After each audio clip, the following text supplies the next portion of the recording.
I didn't say hello to. Whoa. Sarah, Daniel, Arden, Raphael, Mel. Oh, V's coming back in. I didn't notice that she left. Welcome back, V.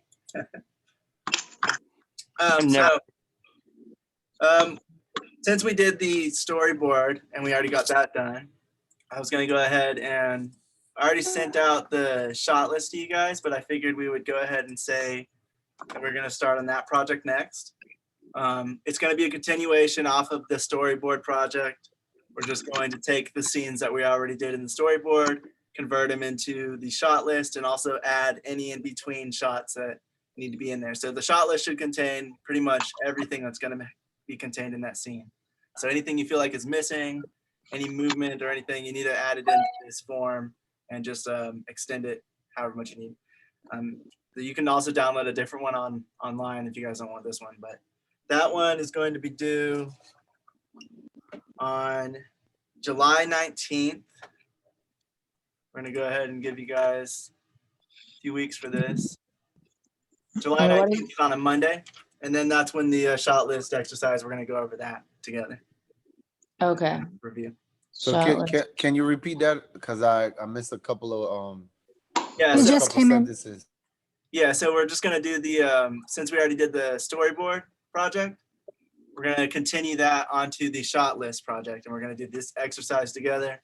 Oh, okay. We're giving it out today. I already sent an email with all these types of things. We actually have quite a few exercises this semester I'm excited about. So yeah, and we decided just to continue it on to the same scene thing since we already wrote one out for that. And that'll be due July 19th. So I'll send an email out talking about all that. You're getting you guys prepared for production.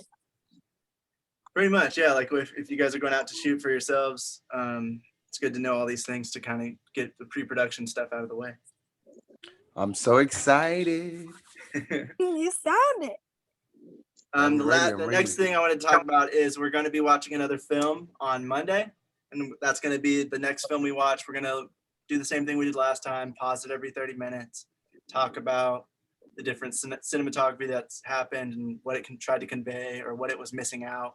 So honey, what's the theme of Monday's movie so we can like do a request on the group or a vote or something? The theme? Mm-hmm. It just has to have good. It has to either, I mean, it doesn't matter. It can be either good cinematography or bad. We can just decide. The Room. It has to be. No. It has to be. It has to be either in like Netflix, Amazon Prime, something that we can all watch together.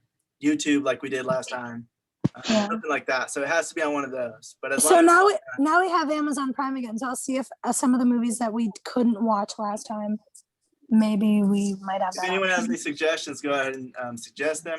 Yeah, good cinematography movies. Message us or Bruno. God no. No, not The Room. That one's too bad. Yes, honey, bad cinematography. We'd have to talk about what was bad. Bruno, I don't think it's like a triple X rating. But we're also going to. Does it? I feel like it does. It like. Bruno's pretty. I'm not sure. But we're also going to be using this film to take another scene and use it for blocking. The blocking exercise. So the same thing. Yeah, I like blocking exercises.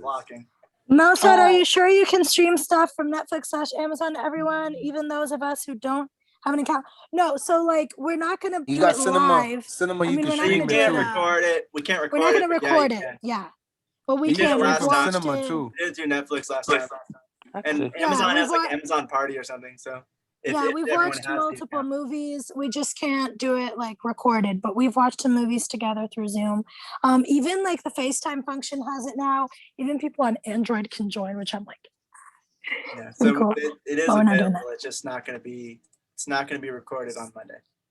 Yeah. How about Melissa? Melissa. Melissa? What? I think he means Maleficent. Yes, I cannot. Magnificent.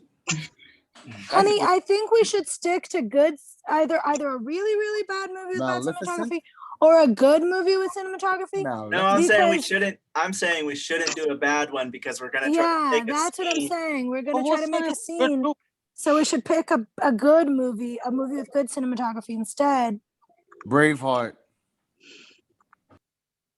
No, Mel. Like if we're all, whoever's in the meeting will be able to watch it together. But whoever isn't able to come to the meeting, yeah, they'll either have to find a way to watch it, or they'll. We got a unanimous vote. It's Or they'll have to Braveheart. just get like a scene from another movie. Okay, I guess show us. I'm still confused because if you can't stream it, but you have to be in the meeting, what does that Okay, mean? let's explain. Let me explain. So we're just gonna So be here's doing it the like thing. this. Like I'm gonna share my screen and we watch the movie. We have like a bunch of different accounts. People are going to vote on the movies that are on one of these accounts, and we are Braveheart. going to on the day, basically like we're doing right here, we're going to stream the movie from Coda's basically going to share his screen, and we're going to watch the movie together, pausing every few minutes, every like 20 to 30 minutes to discuss. For those that can't come, Right. or, Okay. Oh, It's go the ahead. same Asking, thing like have when we you did it done with. this before though? Yes, Have you done this yes, before we've with done yes. Amazon and Netflix? Yes, Yes, we've done it multiple times. We've done it with Netflix when we watched The Social Network together. We've done this with other movies as well. Like we would watch it, we'd put it, there's like an HD function, I think, on Zoom, and Coda turns like that on, and that way we can see the screen better. And we watch the movie like that. But if it's an Okay, issue, cool. like if the audio messes up or if the internet messes up, we can see like, oh, we can try to find one that's more accessible. Like the majority of you have Netflix, because the problem is a lot of people live like in other states or even in other countries like Canada or whatever. And not everything that has like in one will have in the other.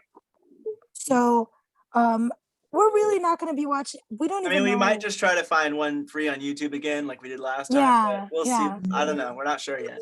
So it But like we depends on what said, we the find. main point isn't watching the whole movie. Like if we can, that's great. But the point is analyzing the cinematography, seeing what made the movie work, you know, blocking, the emotions, that kind of thing. Yeah. That's our main goal. So this But time we will try to watching find it one again more like we did last accessible. time, making comments, and then we'll take a scene from it and more focus on like the blocking of Yeah. the scene. But we definitely do take into account like accessibility in the sense like, oh, is it easy for the majority to find, that kind of thing, when we're picking one. Okay, and then the last thing I wanted to mention is I'm going to start asking everyone, like, if we are going to do a short film, in at the end of next semester, who would be interested in actually coming? Like, if you guys could make, we would do it in either like New Jersey or New York, that area. So I know a lot of you guys, some of you live over in California or, you know, other countries or all the way across everywhere around the United States. So I'm just trying to get a sense of who would actually be willing to physically come down and who would be willing to take the time to, if we can, find some virtual jobs for people who would be willing to do that. So we're going to be asking that a little bit more. I'm not really taking a head count right now, guys. Well, thanks for saying in the chat. I'm just trying to get a sense of like how many people we'll have and what kind of roles we'll have to get filled. And then like we're going to start, whoever's trying We'll be to come asking in, this throughout the meetings the next few weeks. and then we're Yeah, gonna you're have to like really start getting into figuring out- talking about it a little more in the coming weeks, and Yeah. even set up like a fake call sheet just to make sure everyone's on the same page of how to read it, and coming into a virtual meeting and having like a fake production meeting. So honey, one last thing about the movie. Mel asked for those things on Amazon, should they be free on Prime? So if it's like $2.99, $3.99, it's not too bad for the study group purposes. If it's like $16, then probably not. No, I I just mean, I recommend a think they movie should that was only. Preferably free, but I like to make it, yeah, as I think Raphael just said this. I like to make it as accessible as possible for the people who couldn't come, so they don't feel left out. yeah. You know, like you might have to work or you might have something, and then you feel left out of the exercise. I'd like to make But it. I feel like, honey, it's accessible more as possible. accessible if it's like $3 as opposed to a monthly subscription. Yeah, in some it cases. depends. Like I feel like a bunch of people have like Netflix, but you know, and then Yeah, but Amazon Prime not as much. That's what I'm saying. So like if it's like Right. $3 and those people prefer to pay that than $10 for a monthly subscription, you know. Yeah. It's like kind of like a red box rental situation. So it's really more to the person.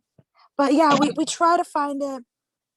We try to look for accessibility, and we try to see like what most people have. That's why Netflix and YouTube are always our main go-to, because we know most people have that. And then everyone has YouTube if they want. Yeah, exactly. And then the other ones we also look, but we kind of ask around. Yeah, so that was just the 3 things I wanted to mention. So we're going to be asking like through an email. I'd really appreciate everyone to actually like reply to the email when we send it out about shooting. Like when we're actually getting ready to do a production. I'm going to start now. We're not actually going to be in pre-production yet, but I'm just getting a general sense. I need to have everybody communicating with me so I know what's happening and who's planning to actually be willing to come. And then we'll figure out the schedule after that and everything. So, yeah. But yeah, any suggestions for movies, message us either through the WhatsApp or just personally, like on text or WhatsApp. It'll be easier than in this chat, honestly, because I'll probably forget. Yeah, I'm screenshotting some of them now so I don't forget. Okay. Yeah. Just movies. Wait, does anybody have any questions about those 3 things? About what? Either the shot list exercise, the film for Monday, or shooting next semester. I have questions about the shot list exercise. Exactly what is that? Will that entail? The shot list exercise will be, it's the same thing as like the storyboard, what we did. It's just going to be this form right here that I have on the screen. You can use this one. I sent it out to everybody in the email, or we'll you can probably download also send the Studio Binder one if you guys prefer that one. Yeah, so I should have that in that email that you sent. That I checked it over. And then for the coming down next semester and stuff, gonna have to figure that out, like plan out the filming, the days, how many days we're gonna need, and then plan out like still have to rent accommodations and all that jazz. Right. That's why I'm asking now, like who would be willing. Like I know like schedule and all this other stuff is going to affect it, but I want to know who would actually be willing to come down to that area, because I know you're in What area? We're going to be doing it around New York, New Jersey area, probably like with you guys and James, because a few of you guys are up there and it's easier for us to get to. Okay. I didn't know it was in New York. I probably couldn't then. Okay.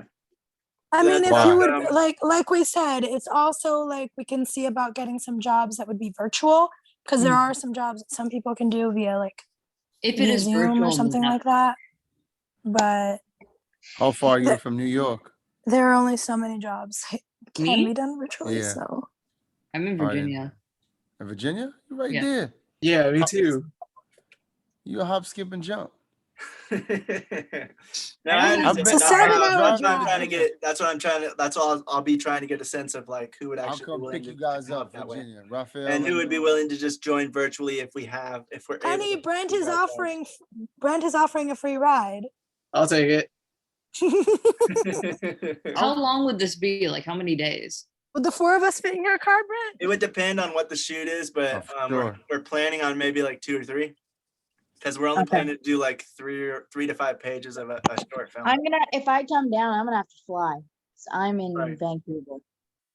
That's what I'm saying. So I'm trying to figure out like who would be even willing to come, and then we'll figure out. Even able is better than willing. A lot of people would be willing but not able. It would be willing and able to come. I can take a bus down myself. So yeah, because we understand, like we understand there's a lot of things that would be going on, and we're doing it over here first because it's easier for us, and then later. And then we'd probably do one in the West Coast. On the West Coast and figure out. Come down and do one Virginia Beach. I think I know somebody. Dude, you do not want to film in Virginia Beach. Trust me, like too many people, especially in like the warmer months. Yeah, but no, that's what I'm saying. I was just trying to get a general sense, to get like a sense of how many numbers we might have coming, and then we start figuring out the logistics from there. Right. So I'll send out an email asking about it. V, are you coming?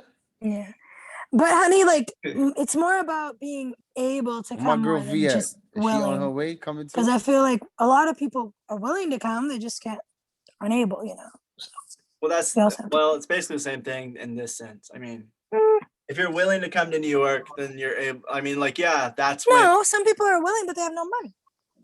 That's not a problem. I'd We'll No, do I'm a not saying- GoFundMe. okay. Yeah, like if I come, I'm like I just don't have saying, a let's be lot of careful money, with the wording. so I would have to figure out like the cheapest way to do it. Yeah. But that's why we're asking prematurely, like Vancouver are you months again? and months in advance, Where's so the that we airport over can there? so we can have like an idea of who wants to participate, who might be able to participate.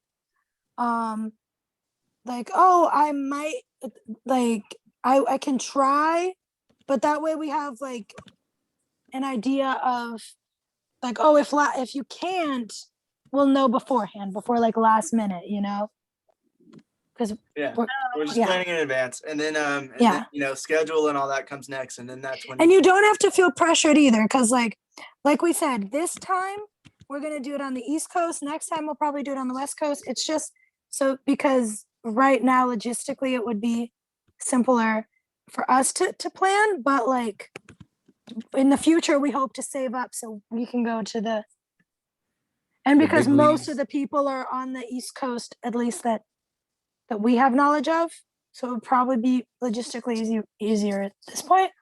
But if you can't make it to this one, there will be others. There will be other shoots. We will in the future willing. No, I know. hopefully- It's just like Oh, it brings me back to like high school. Everyone got to go to New York as part of like the choir trip. I didn't get to go. I didn't get to do any of the trips. So if I can fucking make it happen now, I'm going to. Because I love traveling. Oh my No, God, Sarah, I seriously, you feel know what? you. I feel you so much. I did choir in high school, and like the 1 year that I didn't do choir, everyone went to Disneyland. What? What does this even have to do with choir? What kind of school did you guys go to? They sang somewhere apparently. That sucks so much. Yeah, Sorry you had to go Oh, through that. Yeah. Like back in the day. Since Now we're I'm since like, we're all I'm gonna talking go about for myself. nah, I'm not gonna brag.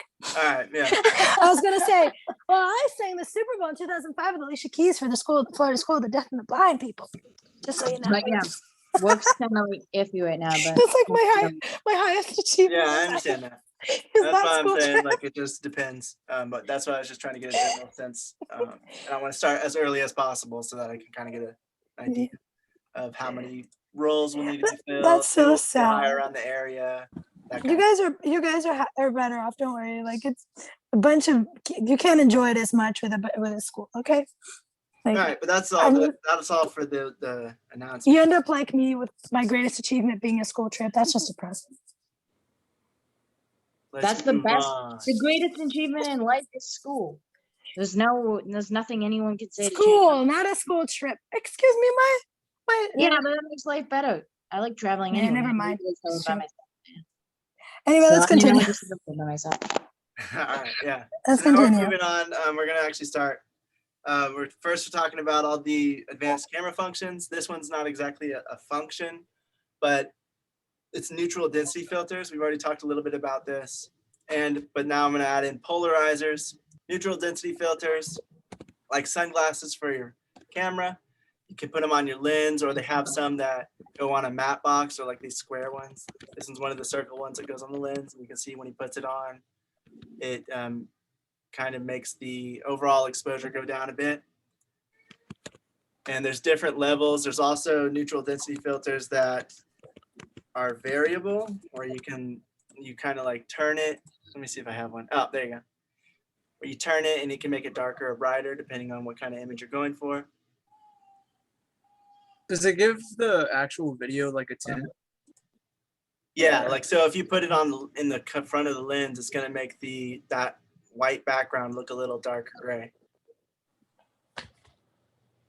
So the point of it is to be able to open your aperture up wider so you can have that depth of field that you want, the shallow depth of field, but also have it so that it's exposed correctly. So if it's bright and sunny outside and you want to shoot and you go outside and shoot and you try to open your aperture all the way without a neutral density filter, it's going to look overexposed and ugly and super white. But if you get one of these neutral density filters and you figure out how much density you need, how dark you need it to be, you put it over your lens, and that way it exposes it correctly, so you can have both. So you can have the shallow depth of field and have it exposed correctly.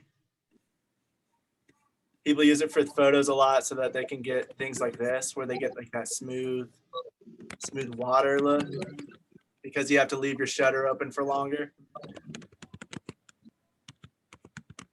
So they'll put a neutral density filter on it so it doesn't overexpose it by taking in more light when the shutter speed's slower.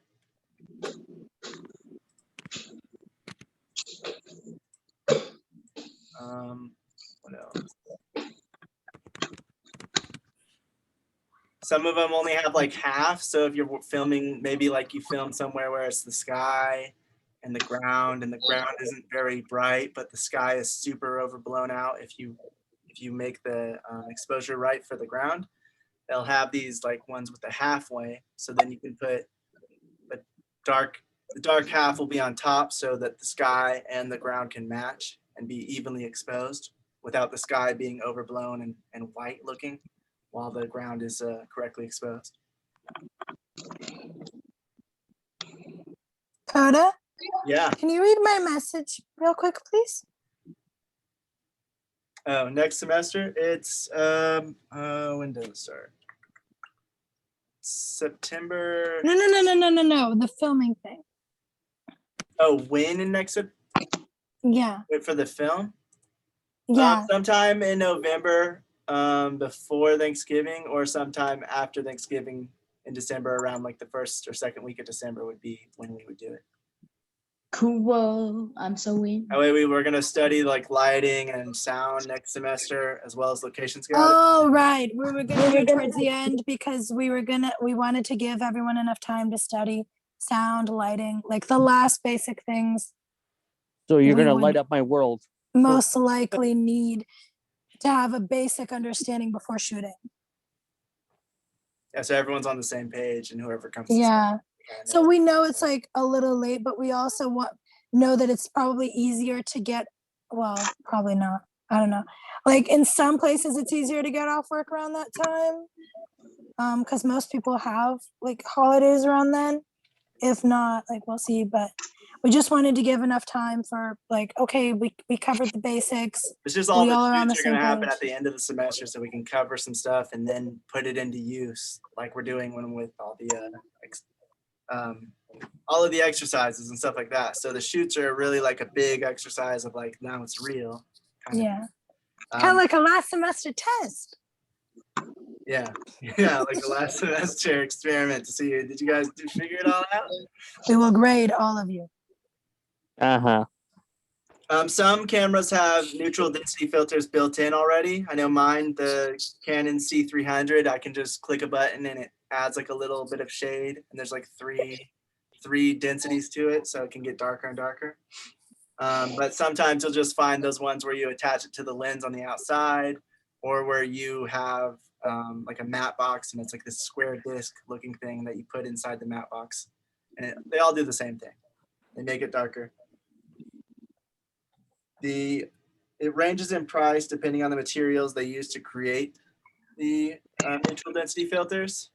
If you buy a cheaper one, they usually end up making it kind of look weird, taking out some of the color, or adding too much shade to different areas that you don't want.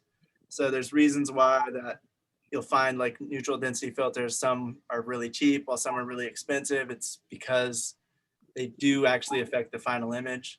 And it's always better most of the time to buy the more expensive stuff because they actually do these things better. You just don't notice until you have it.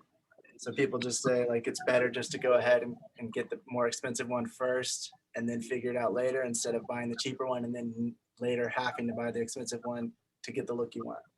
That said, it Learned that- doesn't mean you have to like the most expensive ever, but like, I just really learned that high the hard quality. way. yeah. And then the last thing about Because it, apparently the thickness is important, and the shade of the filter, and how it works with like I forgot the name, but like the thing that you attach to your lens as well. So that's another investment you'll have to make depending on like the size of your lenses and how many lenses you have. yeah, so the last thing about neutral density filters, they say that you should buy the one you need for your largest lens first, the one that's the biggest, and then you can buy what's called step rings for your smaller lenses. So if you have multiple lenses, you don't need to buy a neutral density filter for each one. You just need to buy a really big one, And then you can buy these things that'll attach to it that make it seem smaller for whatever lens you're using. So if your lens is smaller, it attaches to it still, but it needs to be the biggest one so it can attach to your biggest lens. Let me see if I can find that. Actually, I'll just show you guys.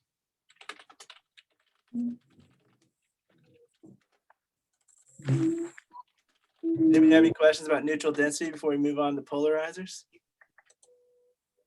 Or comments? There's what a step ring looks like. So it makes the lens, like you can see that there's several different ones, and you would attach it to the filter so that it attaches to a smaller lens.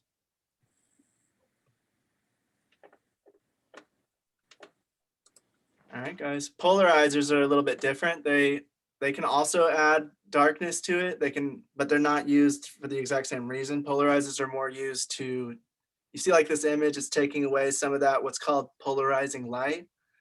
It's kind of like reflected light that's reflecting off of the ground or the clouds or whatever it's reflecting off of. It's making a reflective light that's bathing the entire scene in that kind of white hue like a cloud. When you put on that polarizer, you can see the more quote unquote true colors without all of that reflective light going into it. That makes sense. So yeah, like they do darken the scene a little bit, but they also take away a bunch of that stuff so you can see the sky, or you can see, they're really used for like water. Let me see, I think I have one. You can see it's like taking away a bunch of the reflection in the water so you can see the underneath. So it depends on what you're going for. But those are good to have for the scenes where you're like shooting someone in a car, or you're shooting something underwater, and you want to take away that reflectiveness so you can actually see what's going on. That makes sense. They also tend to make like skies darker blue for the same reason. And usually they make like grass and trees look a lot darker green. They said the only thing it doesn't take reflective light away from is metal for some reason, but everything else it kind of takes it away and makes it a little more, it makes it look like more saturated and more contrasted, I think. And again, they said to be careful with the ones you get, because if you get a cheaper one, they'll add more like a weird look to it, an artifact or something that makes it look kind of like a rainbow. Let me see. So lesson is don't buy from Wish. From what? Wish. Why not? Well, duh, don't buy any tech from Wish. Well, no wonder. I don't see anything wrong with Wish. Oh my gosh, no. Wish is like a Chinese site where you get like all of these fake versions of like, well, everything really, but you get like $50 iPhones or stuff like that. Like, no, it's not the same thing. Like clothes, I've seen people like buy some clothes or toys and have some luck, but tech, definitely not. Well, yeah, I mean, like tech, that makes sense. But I mean, like you could buy a lot of stuff from a lot of stuff. Yeah, but he's talking about tech. He's talking about a density filter for the camera. No. Don't do that.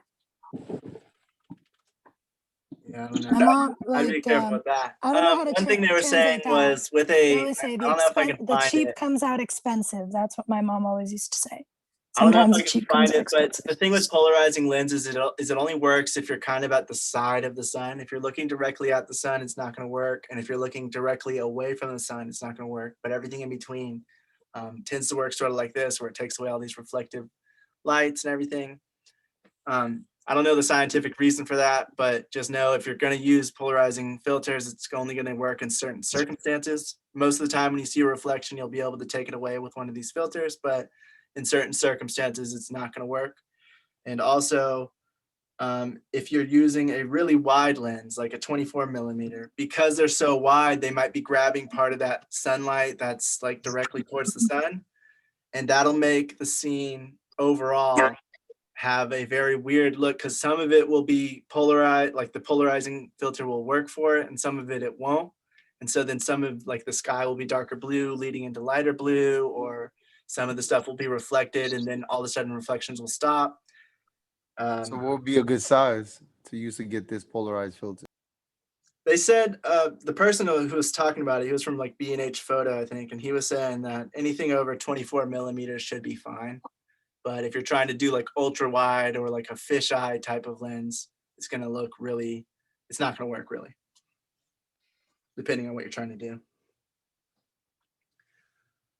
And then they also said, you know, if you're moving it around a lot and it's kind of weird, sometimes polarizers can introduce these unwanted effects that have like a rainbow pattern in the sky or other things like that. So it's always good to know beforehand, like, well, not beforehand, but it's always good to check before you start shooting, like to make sure that it's going to work for what you're trying to do. Because I don't know if I have that, but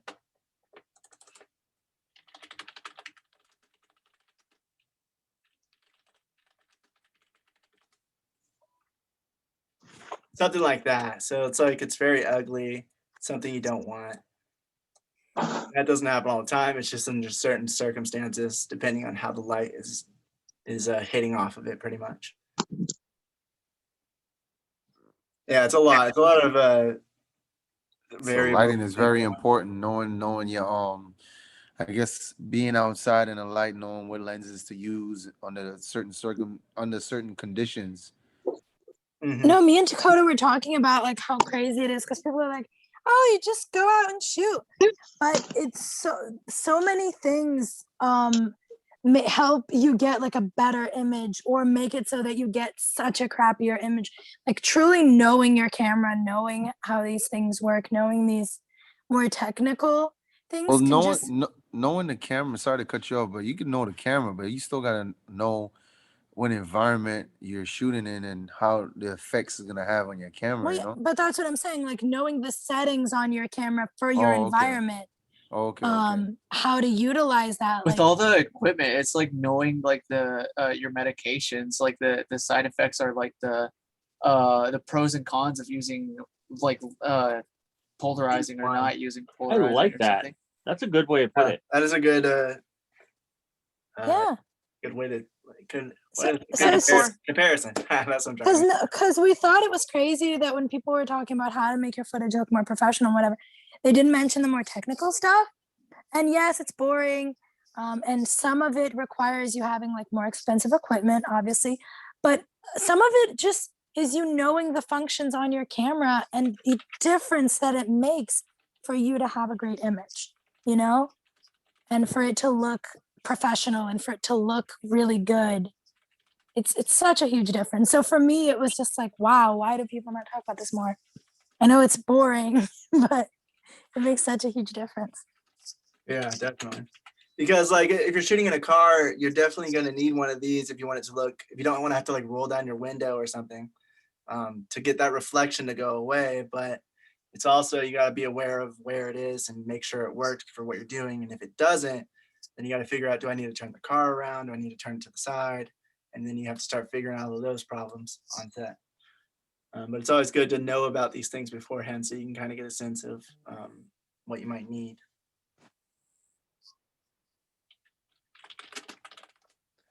All right. I think that's all about those things.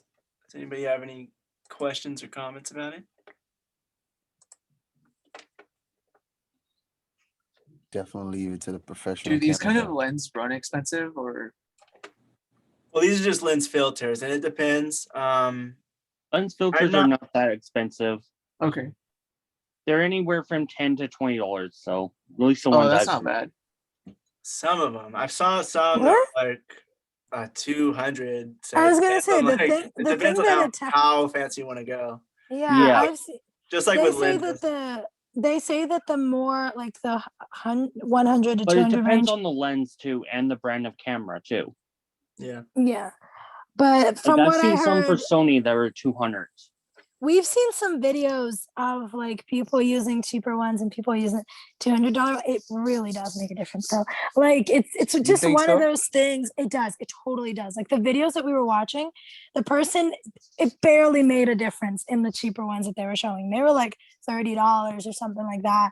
and then someone used like the $150 $200 one, and it was so much of a difference. Well, they were the difference in that. The difference in that is what she's talking about was it was a neutral density filter, Yeah. a variable neutral density filter, and it only had a few what's called stops. So it only had like 2 or 3, but the other guy had like 10 stops. So it could go from 10 stops to none. So it had a lot more variables that you could like change how dark or bright it was.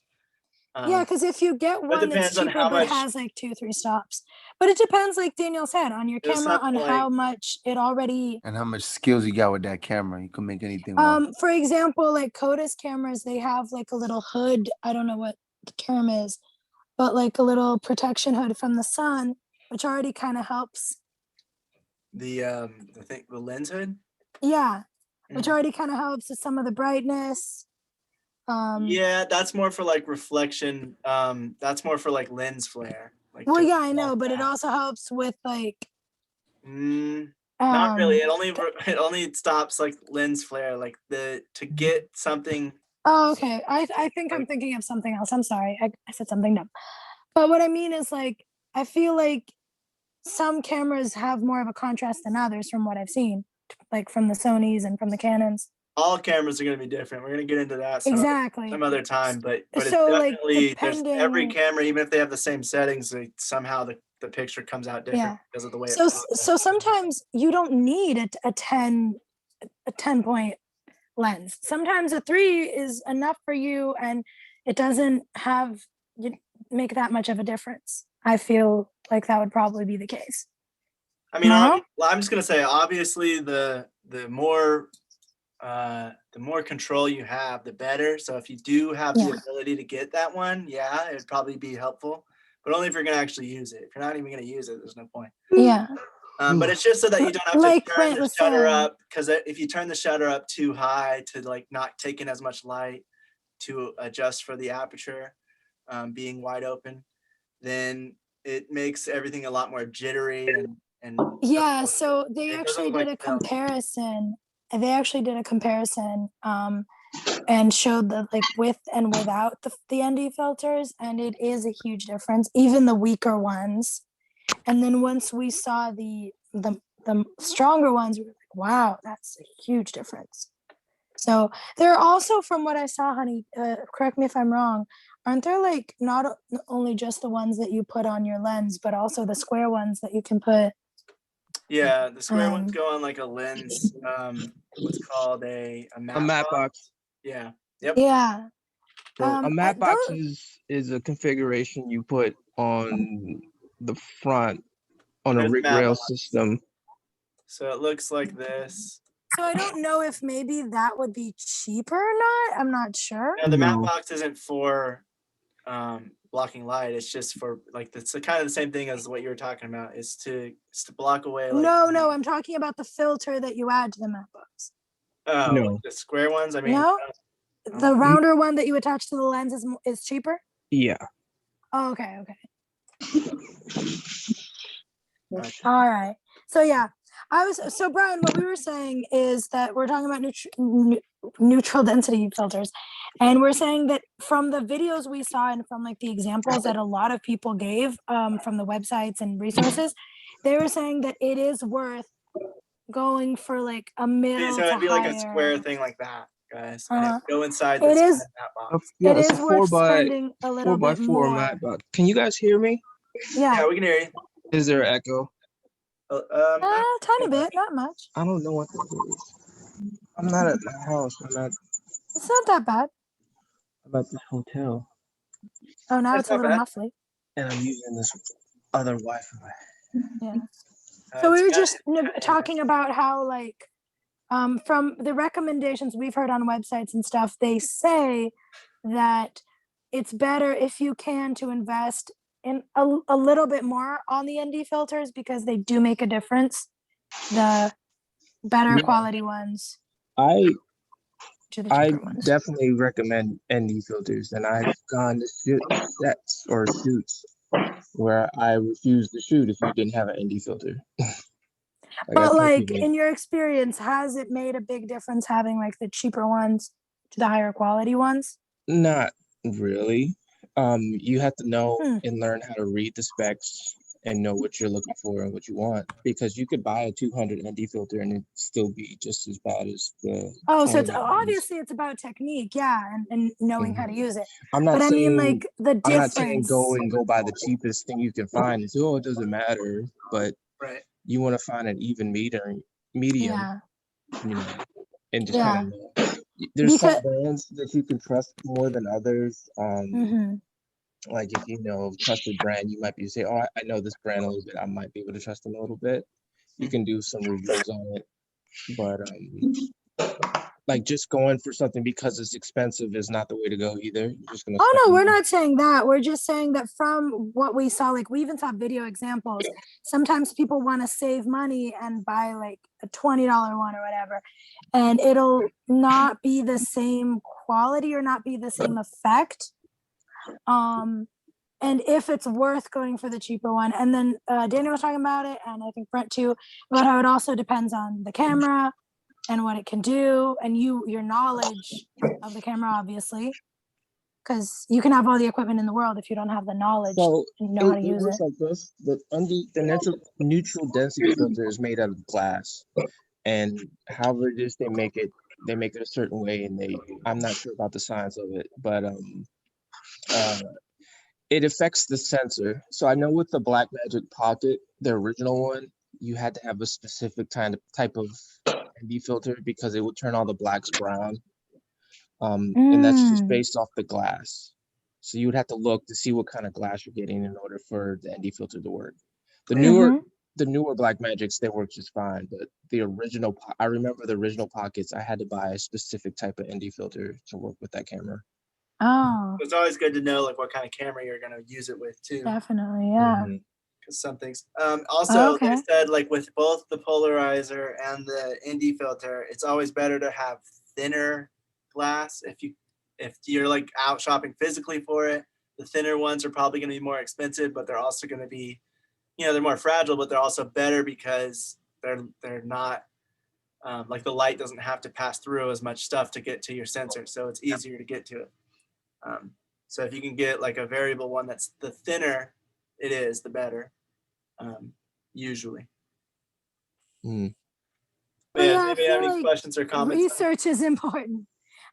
Like Brian said, I feel like you can get a middle grade one, but just make sure it's a brand you trust and you know is good, and you're not just like some random brand on Amazon, maybe Or Wish. not the best idea, or Wish, not the best idea, definitely. Or AliExpress. Oh, none of those. You don't. None of those. All right, but does anybody I've have had some really good outfits with Shein, but I would not trust it with like anything else. Does anybody have any questions or comments about ND filters or polarizing filters before we move on? All right. So the next thing is these things. A lot of cameras, higher end cameras, have these functions already in them. A lot of more consumer grade cameras are starting to have these functions as well, but it depends on your camera. Some of these might not. There's also separate monitors that will have these functions. And these functions that we're going to talk about now actually help to determine what is in the picture and if it's overexposed, underexposed, too saturated, and all of this kind of thing. So the first thing we're going to talk about is called waveforms. And a waveform is, it looks like this thing on the bottom, and it goes from left to right, just like your image. So it's mimicking your image. It's showing you like on the left side, this is for, the waveform is for exposure. So it's showing you how exposed your image is. So on the left side of the image, it's, there's a lot of bars down at the bottom. That means it's darker imaging. It's probably the sky up here. It's in space, it's black. And then you have like a little bit of stuff going on up here, which is, like probably that Earth or that whatever that planet is. It's just showing like the brightness levels of everything in the scene. So from left to right, you're seeing how bright everything is. In this middle, you're seeing because there's that star or the sun, that is the brightest part of the image. And that's why all this white information is here. It's each of all the pixels that are right there showing how much brightness is in that image. The other thing about waveforms, actually, I don't understand why This one has these numbers over here, but usually what the waveform will do is it goes from 0 at the bottom, which means complete darkness, to 100 at the top, which means complete whiteness. There's no way I can see. Huh? Um, Was that a comment or was that just something else? no, I think that was probably just like an accidental sound or something. Yeah, I actually played a video. So what you use it for is you just use it to see if anything's overexposed, how overexposed it might be. If anything touches that 100 mark or goes above it, that will be complete whiteness. That's called clipping. And that will mean that the information is going to be lost. That's when you have those overexposed images that are too bright, that just become a white circle. No matter what you do in post-production, you're never going to get that information back. And then if it goes below 0, or I don't know if it's sitting on 0 or goes below 0, it's going to be complete darkness, and that's also going to lose the color information. That's called crushing. So you don't want it to crush by going below 0. You don't want it to clip by going above 100. You want all of your information within the frame to be between those two numbers. You can have whites that go up to, like 99, and you can have darks that go down to 1 or 0, but you don't want it to go beyond that because it starts to get all the information lost. Let me see if I can find a better example. Hey, what exactly does it mean to have information lost? It means that if you get into post-production and you have something that was overblown and it's too white, like let's say, I think this image has it. I can't see too well, but it looks like, so you see how like at the top of that waveform, those bars are all straight on the left? On the left-hand side of that waveform, all that green information? Yeah. That's that window in the back. So what that's doing is it's clipping the information. It's too white to be able to, it's too bright to register any distinctive information. So once you get it into post-production, you can capture that image, you can go into post-production and you can start trying to bring down the brights because it's too bright. You don't want it to be that white. So you bring it down, it's not going to look good. It's not going to look like anything because there's no information. There's no, it doesn't show what's behind the window. All it shows is some white blob. And if you bring the color information, the brightness down, it's just going to show a gray blob because there's nothing there. It didn't capture anything. There's no information for it to show you.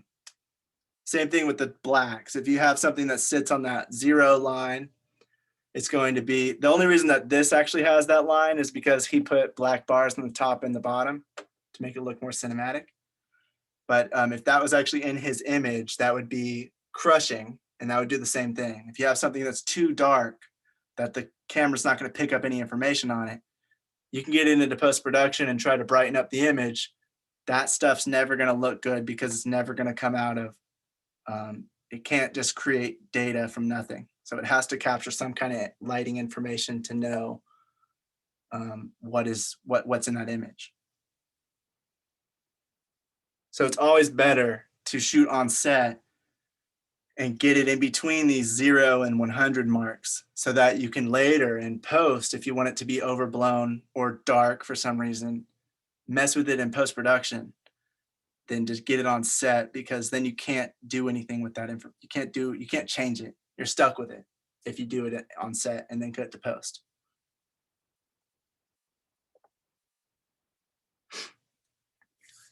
Let me see, do I have any notes on this? Hey, Lakota, I sent you an example of overexposed picture. Oh, is it on Facebook? I sent it through the WhatsApp. Oh, well, can you send it through Facebook actually? Yeah, I'll do that right now. Thanks, because WhatsApp's not on my computer. Okay. But so another thing is that 38 to 40. Oh, so this information is based on what's called IRE. Can't remember the exact definition of that, what it stands for. I think it's something like radio. I don't know. It was something that was made a while back, but it's IRE, and 0 IRE is total black, 100 IRE is total white. So 38 to 40 IRE is around middle gray. So if you're using something like a gray card on set, you can put it in the middle of the screen, and then you can see if the middle of the screen is around 38 to 40 IRE, that means, okay, that exposure is set correctly, because that's what that gray card should be. It should be around that area. So you can use tactics like that in conjunction with this waveform to figure out the exposure levels that you need on set.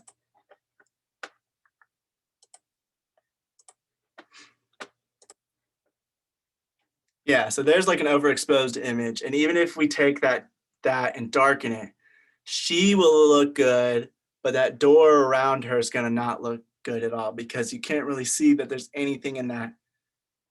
There's like nothing in this area right here that shows that there's gonna be information. You can see this tree that she's holding on to. There's some information there. You can see kind of like the different crevices within the tree. So once you darken that, you might be able to see that. But this I thought that was a I thought that was a door. Is this a door behind her? I'm not sure exactly what's behind her. Same. but it won't come through. So if you darken it, it's just going to look very dull and gray and ugly. The ideal limits, Mel, are 1 to 99. So yes and no. So it depends on what you're trying to use it for. Apparently, like broadcast safe is if you're trying to like broadcast it on like a TV or something. If you're trying to sell it for broadcast onto TV, they have certain limitations. Like they require it to be, don't quote me on this, but I think it's like 7.5 up. But you can always do that in post-production. So if you were trying, What are you talking about? The IRE levels of the waveform. Okay, let me. No, wait. No, what is the thing you're? Oh, broadcast safe. Hmm.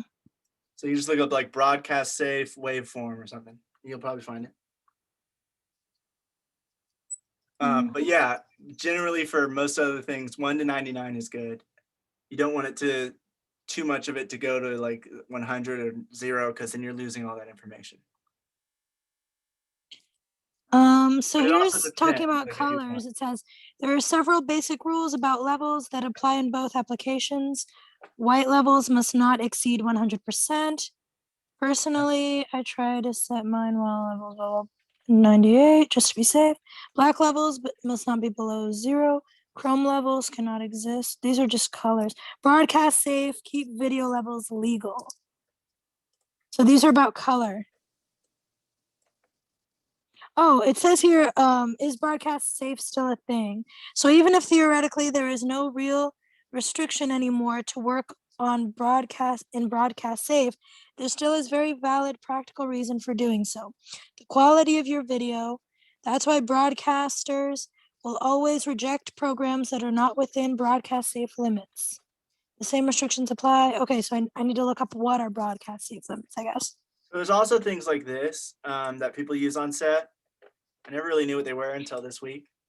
But yeah, so it says 100 IRE, 714 MV, maximum signal level equals 120 IRE, minimum signal levels 20 IRE. I don't know what signal level means, but so yeah, there's certain limitations depending on what you're trying to give it to. Usually that's just for broadcast television because they still do it for people who have like older sets, TV sets. I believe that's the reason. But if you're trying to post it online or you're trying to make it a film or something, there's it depends. And you can always make it higher up than 0. So it says broadcast legal or legal signal is a term used in broadcast industry to desire video and audio compliant with technical or regulatory broadcast requirements. So basically it's not just video, it's also audio. And it's there's a lot of technical stuff that goes into broadcast television. Complicated. Right. But that's why like in post-production, if you're putting it to broadcast television as well as other things, they'll have somebody or you will edit it to adjust it correctly to whatever they need it to be. So if you do shoot something, you can always bring the blacks up to 10 IRE It's not going to affect too much because that's total darkness anyway.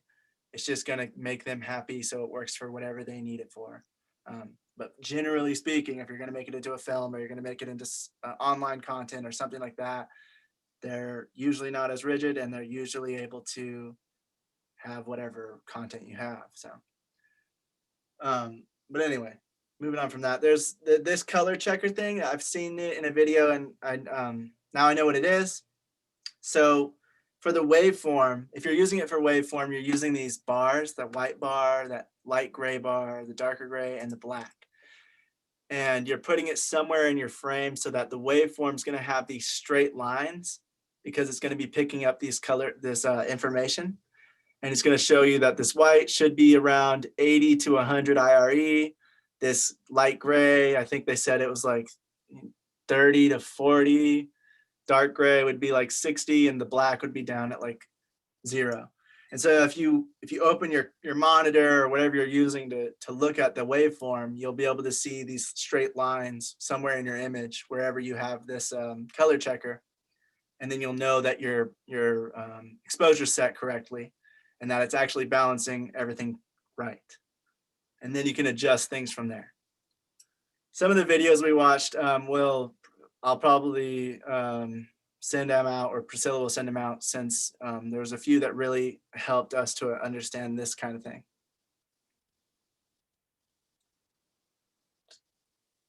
But yeah, does anybody have any questions about waveforms before we move on?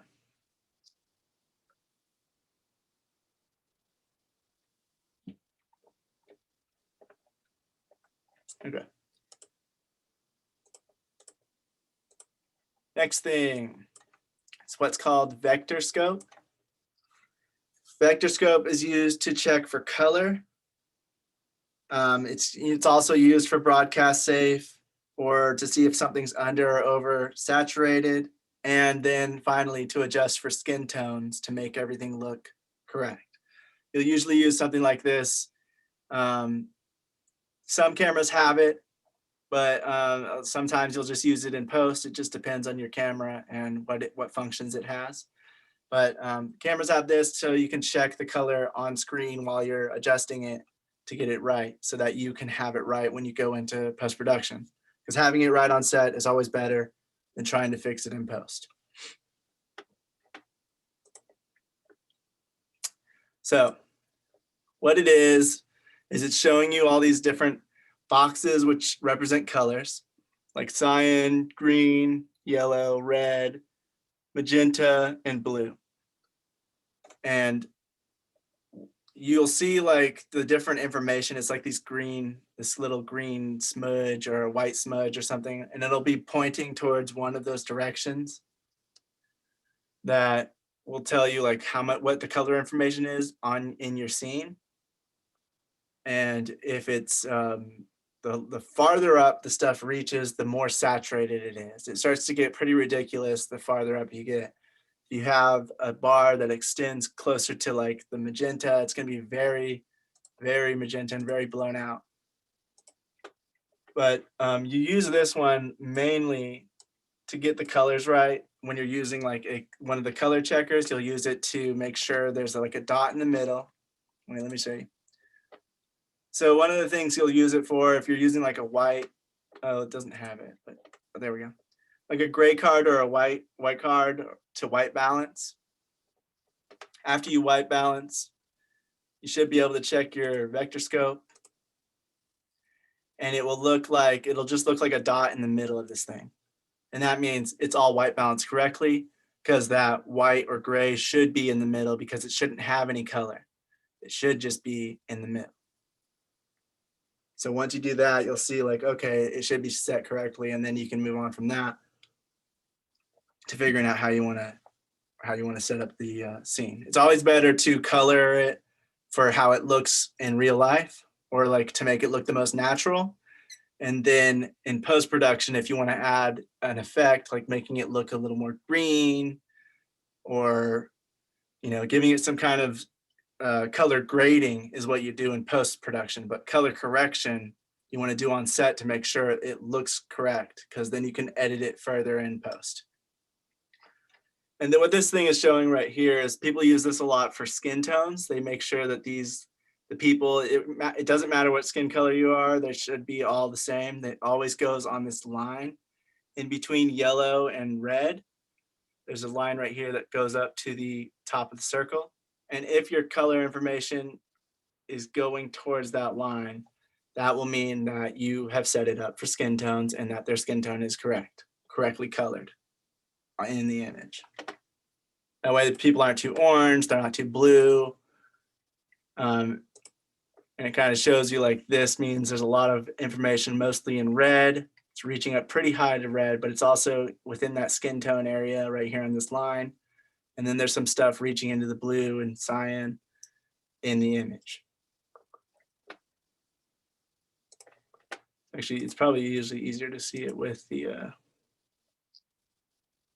but yeah, so they also use this in post-production. If something doesn't look right, they'll match it to the skin tone and then it'll straighten out on this line.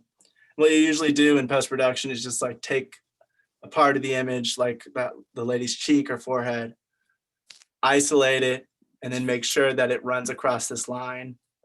And then you'll just take away the isolation and let the whole scene be seen, and everything will be matched, color corrected.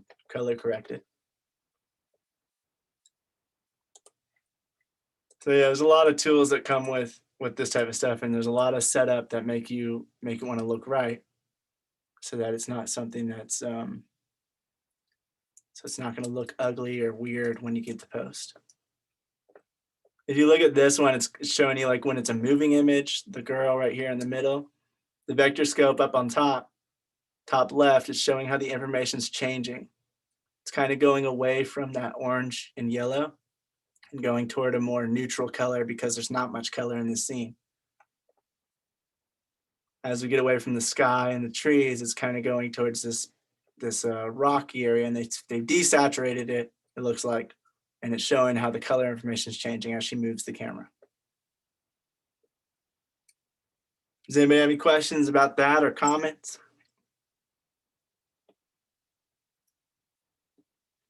Oh, lastly, adjusting skin tone is like the last thing you want to do. First, you want to white balance and do all the other saturation adjustments, and then you want to fix it for skin tone. Because if you fix it for skin tone first and then make all your other adjustments, the skin tone's not going to look right. So you always want to do that last while on set. And wait, so white balance first, skin tone last, what's in between? If you were like wanting to add any extra saturation, up the saturation or desaturate it or whatever you want to do, you do that after that. You might do that first and then white balance and then skin tone. But skin tone always should just come last to make sure you're setting it for skin tone, and the rest of the scene will follow. All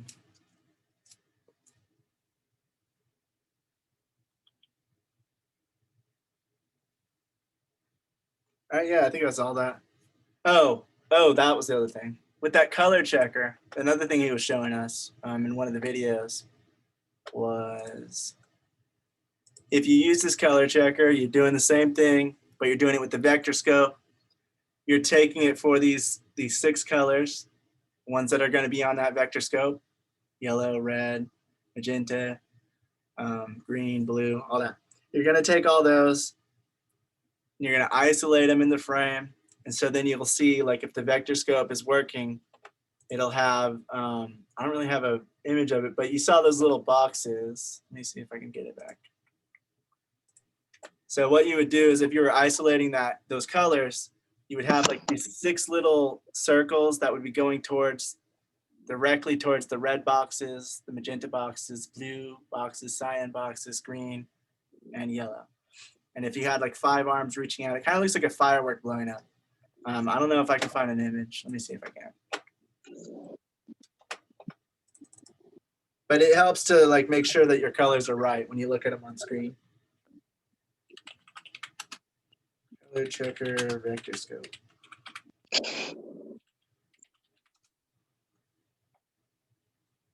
Yeah, so it looks kind of like this. This one on the right.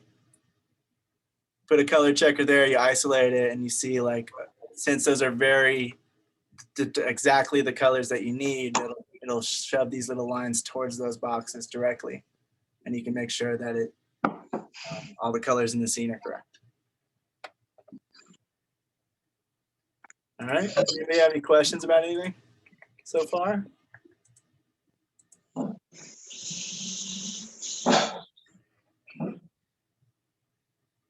I need to start playing my cricket sounds more. No. It's always good to give people time to ask questions. I mean, there were a lot of shapes and stuff in that one slide. Which one? The one with the white, Oh, red, this one? green, Yeah, blue because on the like bottom, and yeah, that. So the one in the Are middle. we supposed to know what all of those are? No, well, I honestly don't know what all of these are. I know that the one on the bottom left, that is the waveform. So you see, like, she's the brightest thing. So that's why in the middle of the waveform, you'll see that's always at the top. Everything else is like darker behind her. And as it gets to the left, the stuff on the left part of this waveform goes down. What the other three bars next to this is showing the red channel, the green channel, and the blue channel. So they should all follow a similar pattern most of the time, but it depends. If you have like a lot of red, the red channel might be up higher. It just depends on like. Yeah, that one makes sense. I'm just confused about the one on the bottom right. Yeah, I don't know what does. Brian, do you know what that is? Or Daniel? It kind of looks like a trajectory of a rocket ship. What's the question? She was asking what the bottom right image is on this on screen. I have no idea what that is. Can you point it with the mouse or no? So I know. Yeah, it's like right here. Can you see that? Yeah, I'm not sure either. Okay. Because I know this is sound up here in top right, and then you got the Vectorscope on the top showing like when they the information that's actually there is on the top left. The information from like a gray card is in the middle. Nothing is in the one on the right.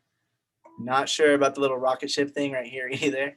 And I don't know. I've seen that in editing programs, but in 2D form, where you can adjust, where you can kind of adjust. It just shows that it's on 3 different axes for red, green, and blue. So you can try and adjust that. Okay. Maybe it's more of an editing thing. I'm not sure. I mean, it says color space. I think it's just showing like how much it's showing in a 3D plane, how much red, blue, and green there is, I assume. Right. Yeah, that makes sense. So it'd be showing like if it's going more towards the red side or the blue or green. Mm-hmm. And since it's desaturated, it's farther away from all 3. Is that what I'm saying? Yes, it's kind of in the middle, but yeah, I don't know. It's a little hard to interpret. Yeah. So I'm not sure what those 2 things are, but I was just showing like the bottom left is a waveform and the top left is the Vectorscope. All right. Exit out of that. Next thing we got is a thing called zebras. Zebras help determine, they're another thing that help determine exposure, but they just kind of show you what is over a certain exposure. You might turn it to 50% just to see what's over 50 IRE in the image. Maybe you want to have a higher dynamic range, so you want less stuff to be in the middle and you want it to be more on the top and more on the bottom. So you're checking what's in 50, and then it'll have these zebra stripes in the image kind of show you like what that bright part is or what's over that exposure level that you've set. Usually you'll use it just to kind of really quickly spot if anything's overexposed. That way, if you're setting up the image to make sure that this, whatever that is in the middle is exposed correctly, or you're trying to expose it for the lamp, but not the actual light. I know, Raphael, I was so like in theory, it sounds simple enough, but because so many graphs, my brain was like, is this math? No, like it was already starting to.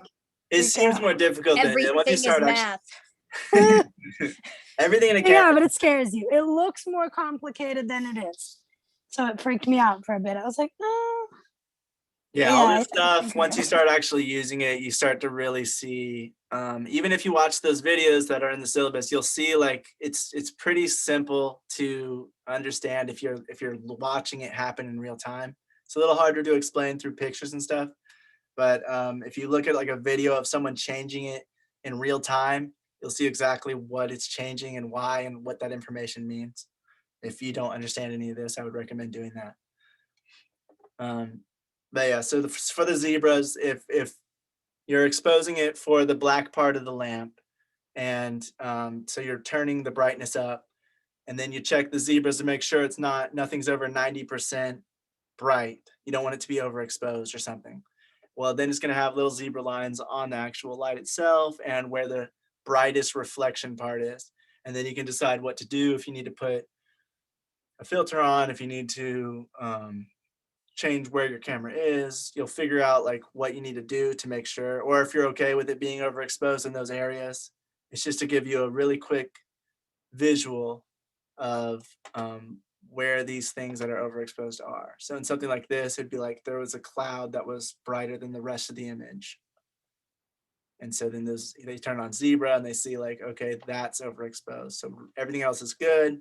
That's the thing that I need to either accept or adjust for, depending on what you want.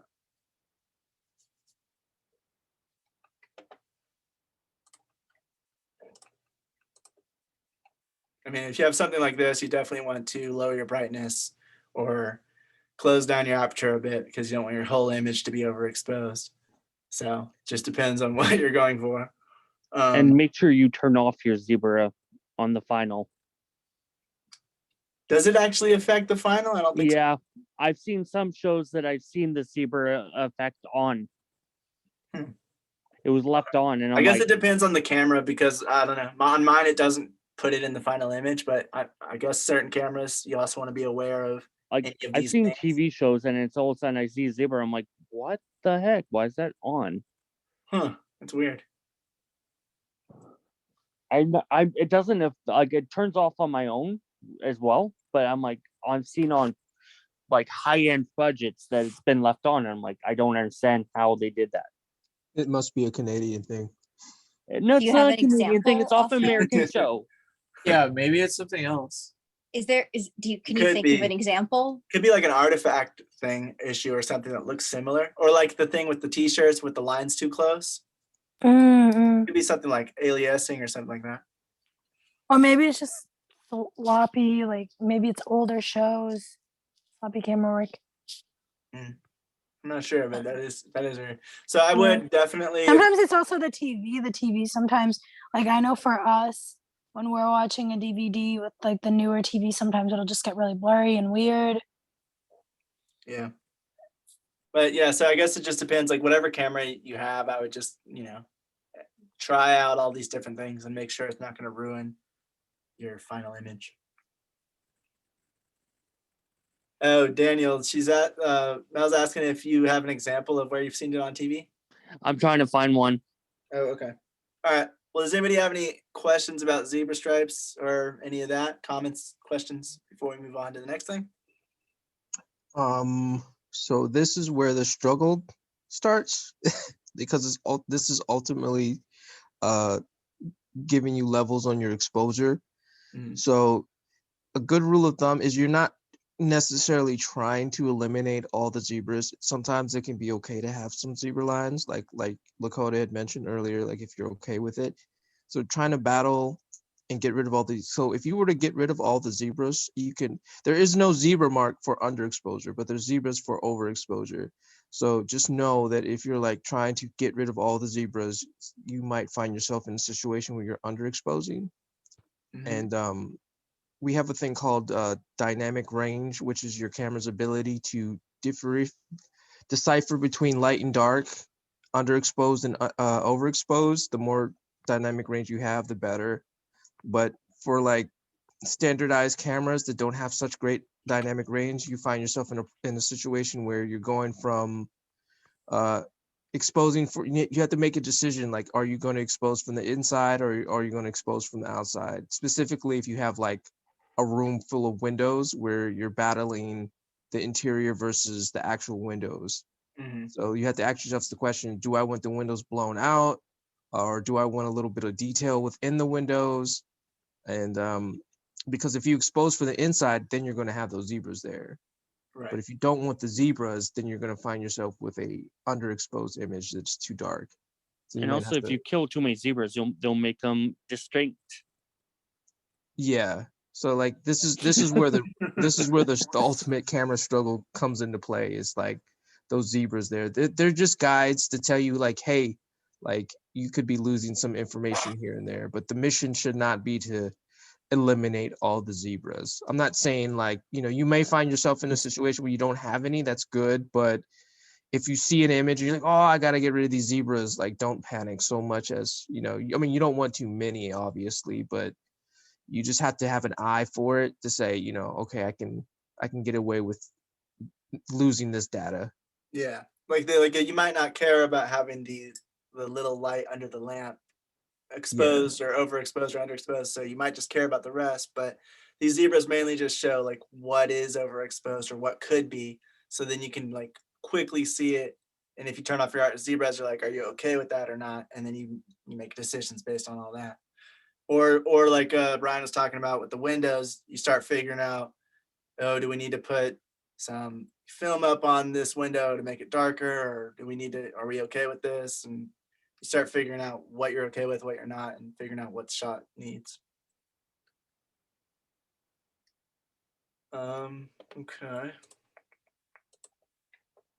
Next thing is called focus peaking. Focus peaking is used for focus. It outlines things that are in the focus. It changes color. Most cameras allow you to change the color to like yellow, blue, red, depending on your scene. This person put yellow.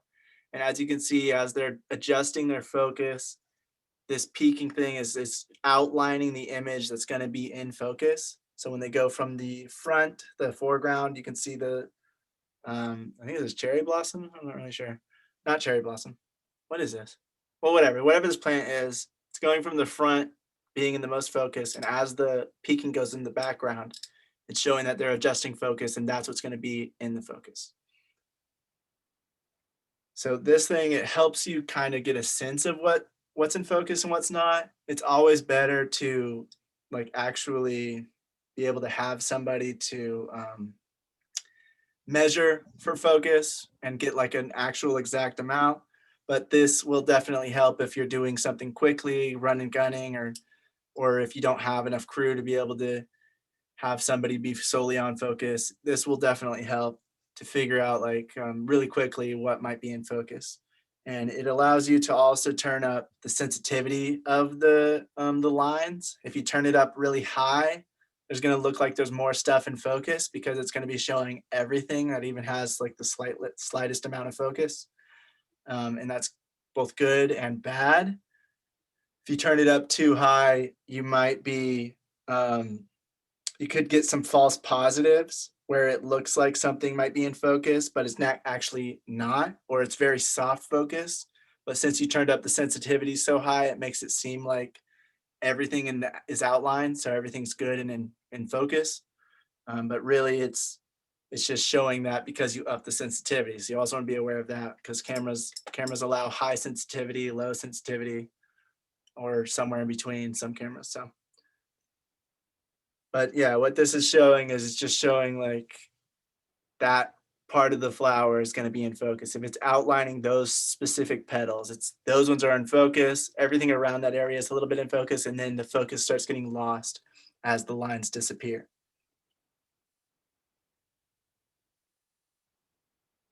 They said that someone said peaking is not really the best in wide shots or in shots with a deep depth of field.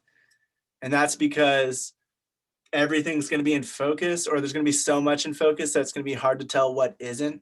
So sometimes it's better just to kind of eyeball it on that because it's going to start getting confusing seeing everything outlined compared to if you have a shallow depth of field or if you're rack focusing and you can see like, okay, this is in focus and now that is in focus once it outlines those things. But if you have a deep depth of field where everything's in focus, then everything's going to be outlined and it's going to be more confusing.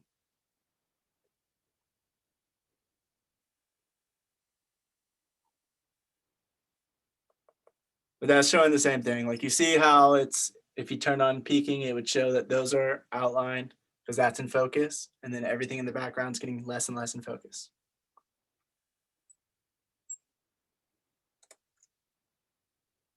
Same thing here. We see that the biker in the front's in focus. He has the red outline. Everyone in the background's not in focus, so they don't have an outline.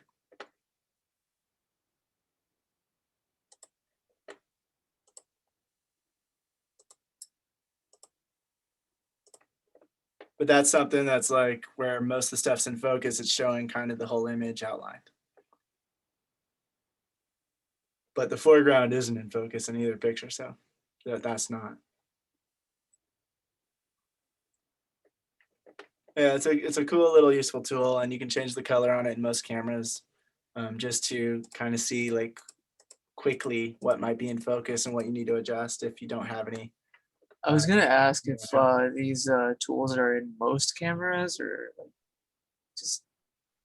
I think in like a lot of the newer cameras coming out, like even the consumer grade ones, these tools are. I know like peaking is in a lot I've seen, and sometimes they'll have a waveform, or sometimes they'll have something that's called a histogram, and I'll get into that in a second. Vectorscope, I think is more of a tool used in post-production. So sometimes they'll have them, but sometimes you'll have to get like a separate monitor that has that function on it. And then the zebras, I've also seen zebras on quite a few cameras. So I think, I've seen zebras. Yeah. So I think it's like zebra. I think like the more these things are available, and the more time continues on, these cameras are trying to find a way to, we have this function and they don't, so that's better. And then they keep doing that, and then eventually all these functions that were only for really high grade cameras and back in the day are starting to become more and more available to like consumer grade cameras. Does anybody have any questions about peaking? Focus peaking?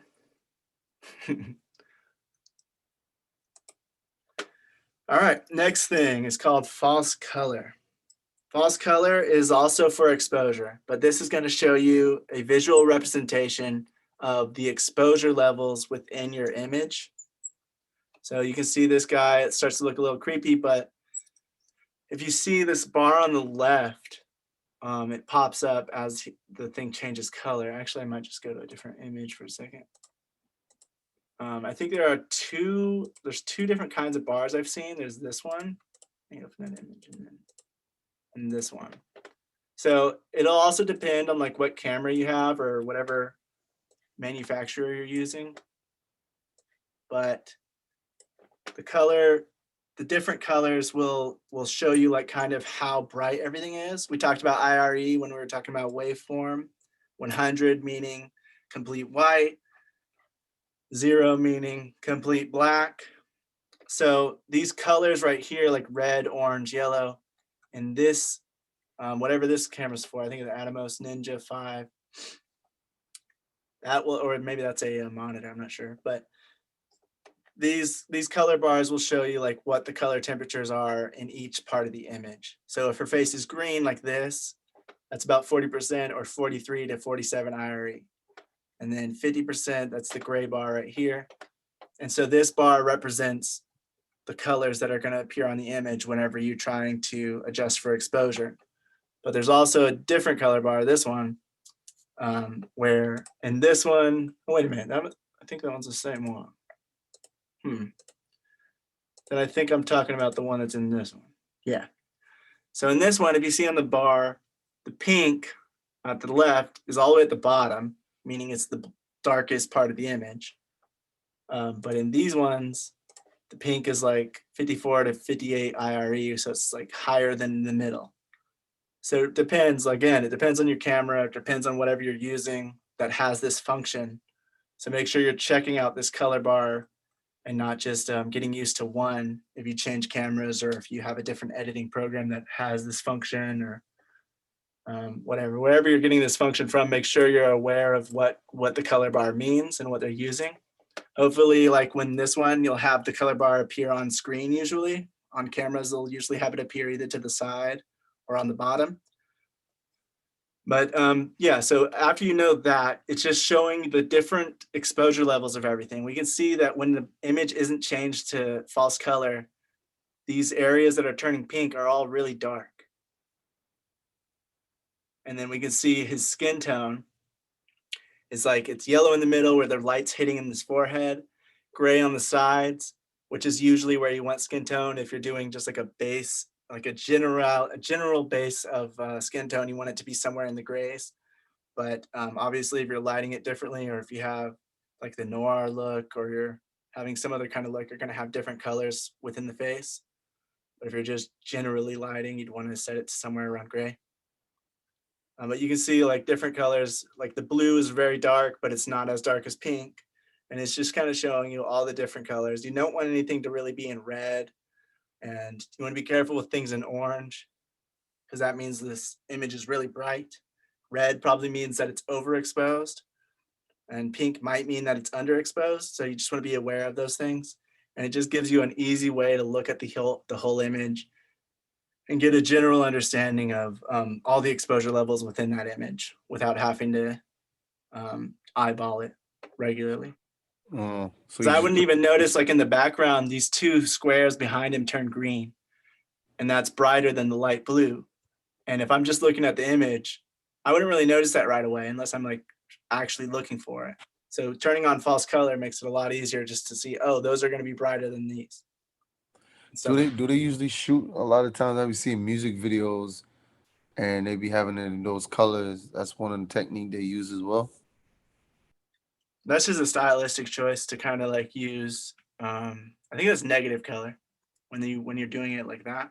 False color is used to like, I don't know, maybe it is, but I know negative color is something kind of like that where they actually use it on purpose to show a different stylistic choice. And false color like this is more for just kind of seeing the scene as a whole, as like the based on exposure levels.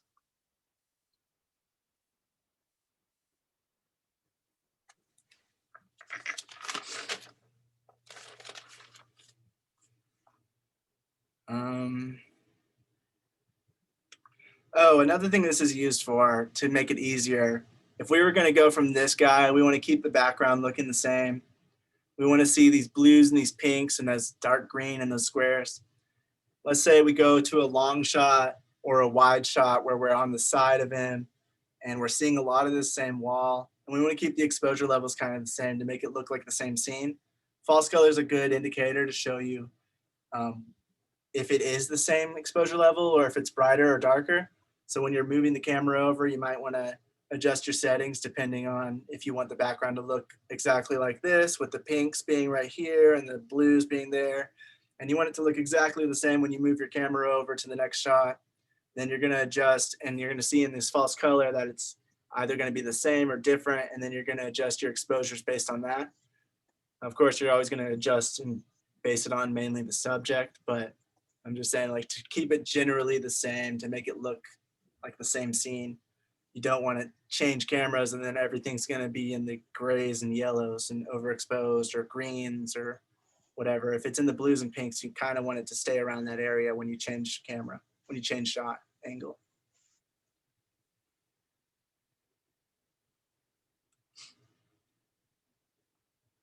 All right, does anybody have any questions about false color? Not right now. It's cool. Be It cool is to like, cool. yeah, it'd be cool to do like an exercise too for that kind of stuff. Yeah, it would. I'm not sure how many cameras come with false color. I don't even know if mine has it, but if it does, yeah, definitely. I'll keep that in mind. Try to see if we can do something like that. Like set everything to be around these areas.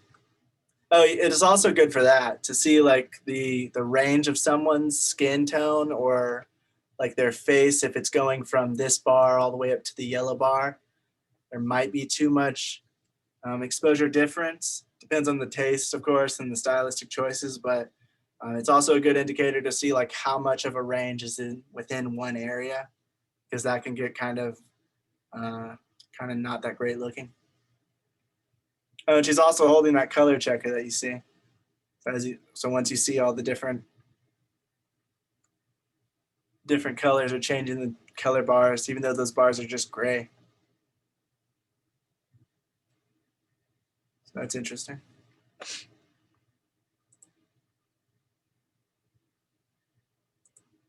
All right. I think that's everything. Oh, actually, there was one last thing. So histogram.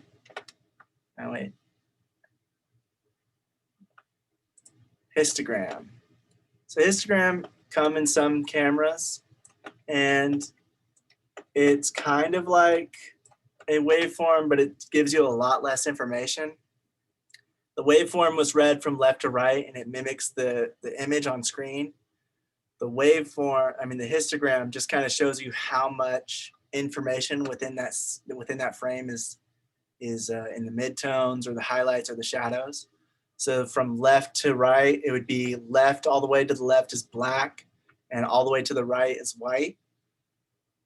And every other thing is in the middle. So you got the midtones, dark, medium, light. And it's just showing how much of the scene is in the medium area, how much in the scene is in the whites, how much is in the blacks, shadows, stuff like that. So it's a way to kind of see if anything's overexposed, because if anything's going all the way to the right or further, or trying to go further, then it's overexposed. If anything's going over to the left all the way, then it's underexposed. But other than that, it doesn't really tell you what is in the midtone, what is in the shadows. It just kind of says somewhere in this image, you got blacks, dark, medium, light, and white. And so you kind of have to eyeball it from there. So this is really just used for, to me, it seems like it's just used to make sure nothing is over or underexposed completely. Other than that, you're not really going to see on the image where it's talking about. This is one of my favorite monitors or screens to use. I always have it when I'm editing. I always have the histogram up. So like a good rule of thumb is like you want to try to get, you have on the left you have the straight black, and on the right you have the straight white, and then in the middle you have the dark, the medium, and then the light. You want to try to get your area like between that. Like you don't want it to be all the way to the left or all the way to the right. So I remember when I was in film school, like I used to hang out with some of the photography students, and she showed me, it's like this one girl I used to hang out with, she literally took the picture she took, put it up on screen, and then she took it away. And then like she started editing the picture just using histograms, vectorscopes, and all that stuff. And I was like, what are you doing? And she was like, yeah, I don't even like this. It was part of a technique that she was using. Like they were trying to teach the students how to edit their photos without actually looking at the photos. Like edit them using specifically the histogram and the vectorscopes and all the monitors and stuff, right, without actually looking at the pictures. And then once they were finished getting all the levels like within the range, with like I was saying, like within the middle, then they would pull the picture back up to see what they had, and then to kind of eyeball it from there. And they Yeah, because they did mention that a lot, that your monitor can deceive you. Like it can look completely different on different monitors. So. Oh yeah, and the reason why, so to get into that, there's different. So like when you're editing, most likely you're going to be editing on a computer. So a computer has like way more, and you guys were talking about television safe and all, color safe and television safe monitor, Yeah. So a computer has way more color value, and it has a huge color scale compared to a television, even though like we have like smart TVs now, that are like super smart and with all these HD displays. Overall, a computer has more color data than a television does. So the reason why is you'll be editing on your computer, and you get all these colors that don't exist on a television. So when you play it on a television, it's going to look weird. So that's why you want the color safe. That's why you want the broadcast safe. It's because the broadcast safe is when they're broadcasting it, it's safe for most monitors. So they're really trying to get an even medium so that you can watch whatever it is that they're broadcasting on any screen. So like when I edit my stuff and I color grade my stuff, I always try to color grade for television. I always tell people, I say, color grade for television. Like plug your computer into your TV and see if the colors look right before you even Yeah. put it on YouTube. Right. Because chances are, if it looks good on television, it's going to look good on YouTube. But the That's other way great around, advice. it may look good on YouTube, but then not look good on television. So Right. always try to like, I always edit my stuff for television. Like when I'm editing my roughs, I'll go and play it on my TV and say, okay, it's a little dark here. And then, you know, I'll go and then I'll upload it because, you know, it might look good on your phone, or look good on your computer, but then when you play it on your phone, it might look, you know what I'm saying? Yeah. So I always edit to television. So that way I know it's going to look decent on whatever other device it may get played on. Chances are it's going to get played on the cell phone, but I know I have that safe of mind being, especially now I have a Samsung television and a Samsung phone, and they kind of have like a similar color pattern. So I know like I'm watching on my television, it's going to look almost identical to watching it on my phone. So, but my computer is completely different. So I always edit for television. Yeah, nice. Yeah, and that's another reason to use all these types of these indicators so that you can see, like, I know certain computers also have different, or certain people will like turn their monitors different colors. And if it's not like set to standard, then you want to make sure the data itself is on the skin tones and stuff like that. Because even if it looks like it's, oh, their skin looks great on your computer, or like you said, if you're doing it through a TV or something, you want to make sure that it's going to look great on everything it goes to, not just your stuff, because you might have your stuff set to a certain way. Like you might have, I know I turned my TV a little warmer, so it would look a little more orange on mine than it would on my computer or on my phone. So yeah, you definitely want to, like, that's why you have these things to look at for like a standard data set of what is actually being presented on this monitor, whatever monitor it is. But yeah, and like Priscilla was saying, that's why when you're on set, you can't just trust the monitor either. You can't just look at it and say, that's what it's going to look like. Because sometimes a monitor will look different depending on, you know, if it's in the sun, or monitors can also be affected without actually affecting the final image. You can up the brightness, you can up the saturation. You can put in the LUT for some of them, a lookup table to make it look like it would in the final product. But when it comes out, it's not going to look exactly the same. So you always want to trust more. It's better to understand this data and understand what it means and what it represents so that you can get a better sense of what's happening when you're taking a picture or a video of anything. All right. Does anybody have any questions about any of that so far? Or comments? Nope. Cool.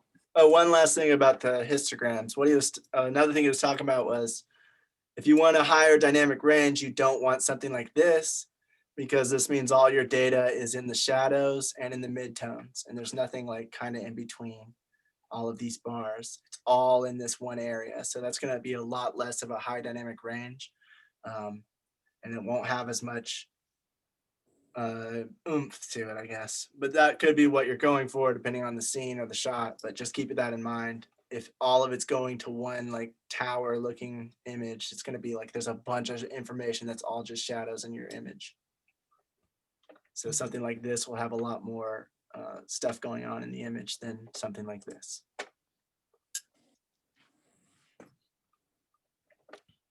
All right, that's histograms.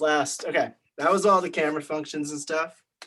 That's all the more advanced things. It's like a lot of technical stuff. And it's good to know so that you can get like your better shots no matter where you are and what you're doing. You can always know what you're doing and get the best exposure and color temperature for everything.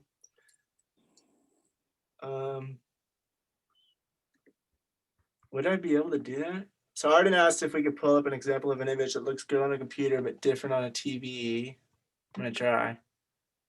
But we're all doing it through like a computer or a phone, so I don't know if you'd be able to see the differences.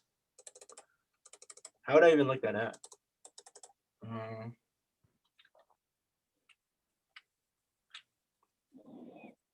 computer monitor versus television monitor?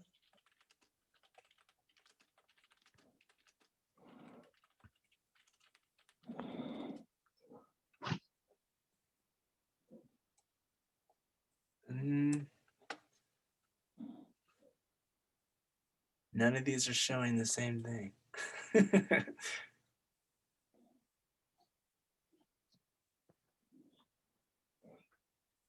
1 second, let me see. Maybe I'll do like color correcting monitor. No, wait, color correcting computer versus TV. Wow, I actually wrote color, right? Hey, you spelled the Canada way. So that's kind of what you can like kind of tell. It's kind of like a little less saturated. But it just depends on The what explanation they gave for it is the resolution of a television is less because of its size. The 4K and 8K TVs will have a good resolution, but less than that of a 4K and 8K monitor. Image quality of a television is more realistic and smooth, as opposed to the image quality of a monitor, which is sharper and more clear. Not to mention the difference in pixels. I feel like on that computer monitor, you can kind of see it. It's a little, the ocean's a little more saturated, a little more blue. There's a little more color information going on. And then when you look up at the TV screen on the top, it has a lot less. Not a lot, but I mean, it is different. No, they're just saying not the resolution in the sense of like, that's one of the things. Another is image quality, like I said, on televisions, more realistic and smooth, as opposed to a computer monitor that is sharper and clearer. So like it's resolution and difference in image quality, because what you use a computer for and what you use a TV monitor for are different things. I found that out the hard way when we tried to put our old 32-inch as my computer monitor, because like it's harder for me to see. So we thought, oh, we'll put a big TV, it'll fix the problem. No, it didn't. It actually made it harder, because apparently there's a difference in pixelation, like the size of the pixels or something. So because a monitor, it's meant for you to see it closer up, and a TV, it's meant for you to see it farther away. So there's a difference in that as well. And that was like another thing that might affect the image. Yeah. So this is the only thing I can see that's like kind of showing it. And I mean, it might be generally around the same area, but you always want to be sure that you're understanding what the actual output of your image is going to be compared to just what it looks like on your monitor, TV, the phone, whatever you're using. It might look great on yours, and then you send it to a friend and they have a different type of phone or a different computer, and it looks terrible on theirs. And it's just because of the settings and what your monitor is capable of. So it's always better to just adjust it within the data itself so that it looks better on all monitors compared to just on whatever you're using, which is the whole point. So you suggest using like different things, like have it like how you have it there, TV monitor, your computer, and then YouTube channel? If you can afford that and have a good setup like that, I would suggest doing something like that. Yeah. Yeah, like I said, a TV monitor and the computer, as long as you use it to look how compare. big that office space is. That's nice. My office space is gonna be that size. But 3 monitors and a TV. But even then, you still want to even then, you're still not going to know, because him as an editor and a colorist, if he colors, is also looking at making sure his monitors are set to a specific standard so that they have the most true look. There you have to make sure your monitor is color accurate on the color gamut or whatever. Really good on his, but he set up his monitors perfectly when everyone else, generally. It's not just setup; it's also like the kind of computer you have or the kind of screen you have. But yeah.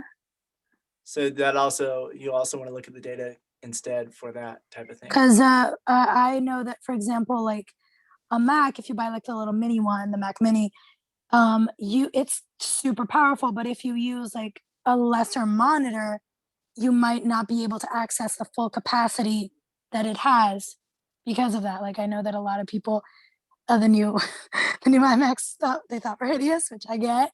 And they were like, oh, I'll just get another monitor. Yeah, the new M1 IMAX, which are like colorful and whatever. They thought it looked kind of ugly, which I kind of agree. But like basically, it looks ugly. My computer don't look ugly. No. The new M1 IMAX, like the computer, the desktop. Oh, the desktop. Yeah, they're all like blue and green and yellow, and they're like very vibrant colors.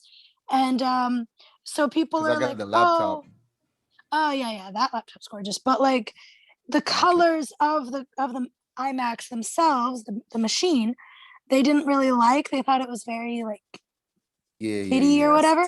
So they were like, oh, I'm just going to use a different monitor. But apparently the new monitors have like all this capacity as well, and they're like super gorgeous in this resolution and blah blah blah. And even if you have the little Mac Mini, which is like the little box that you attach to the kind of like a little mini PC, even then if you have another monitor, it's still not going to show the full capacity of the PC because it's a lesser monitor. I don't know if I explained it correctly, but yeah, they were going through that as well. Yeah, so it just depends on the monitor and how good it is and how much color information it has, because certain monitors will be 4K and certain OLEDs to have like every individual pixel be able to turn full black or full white.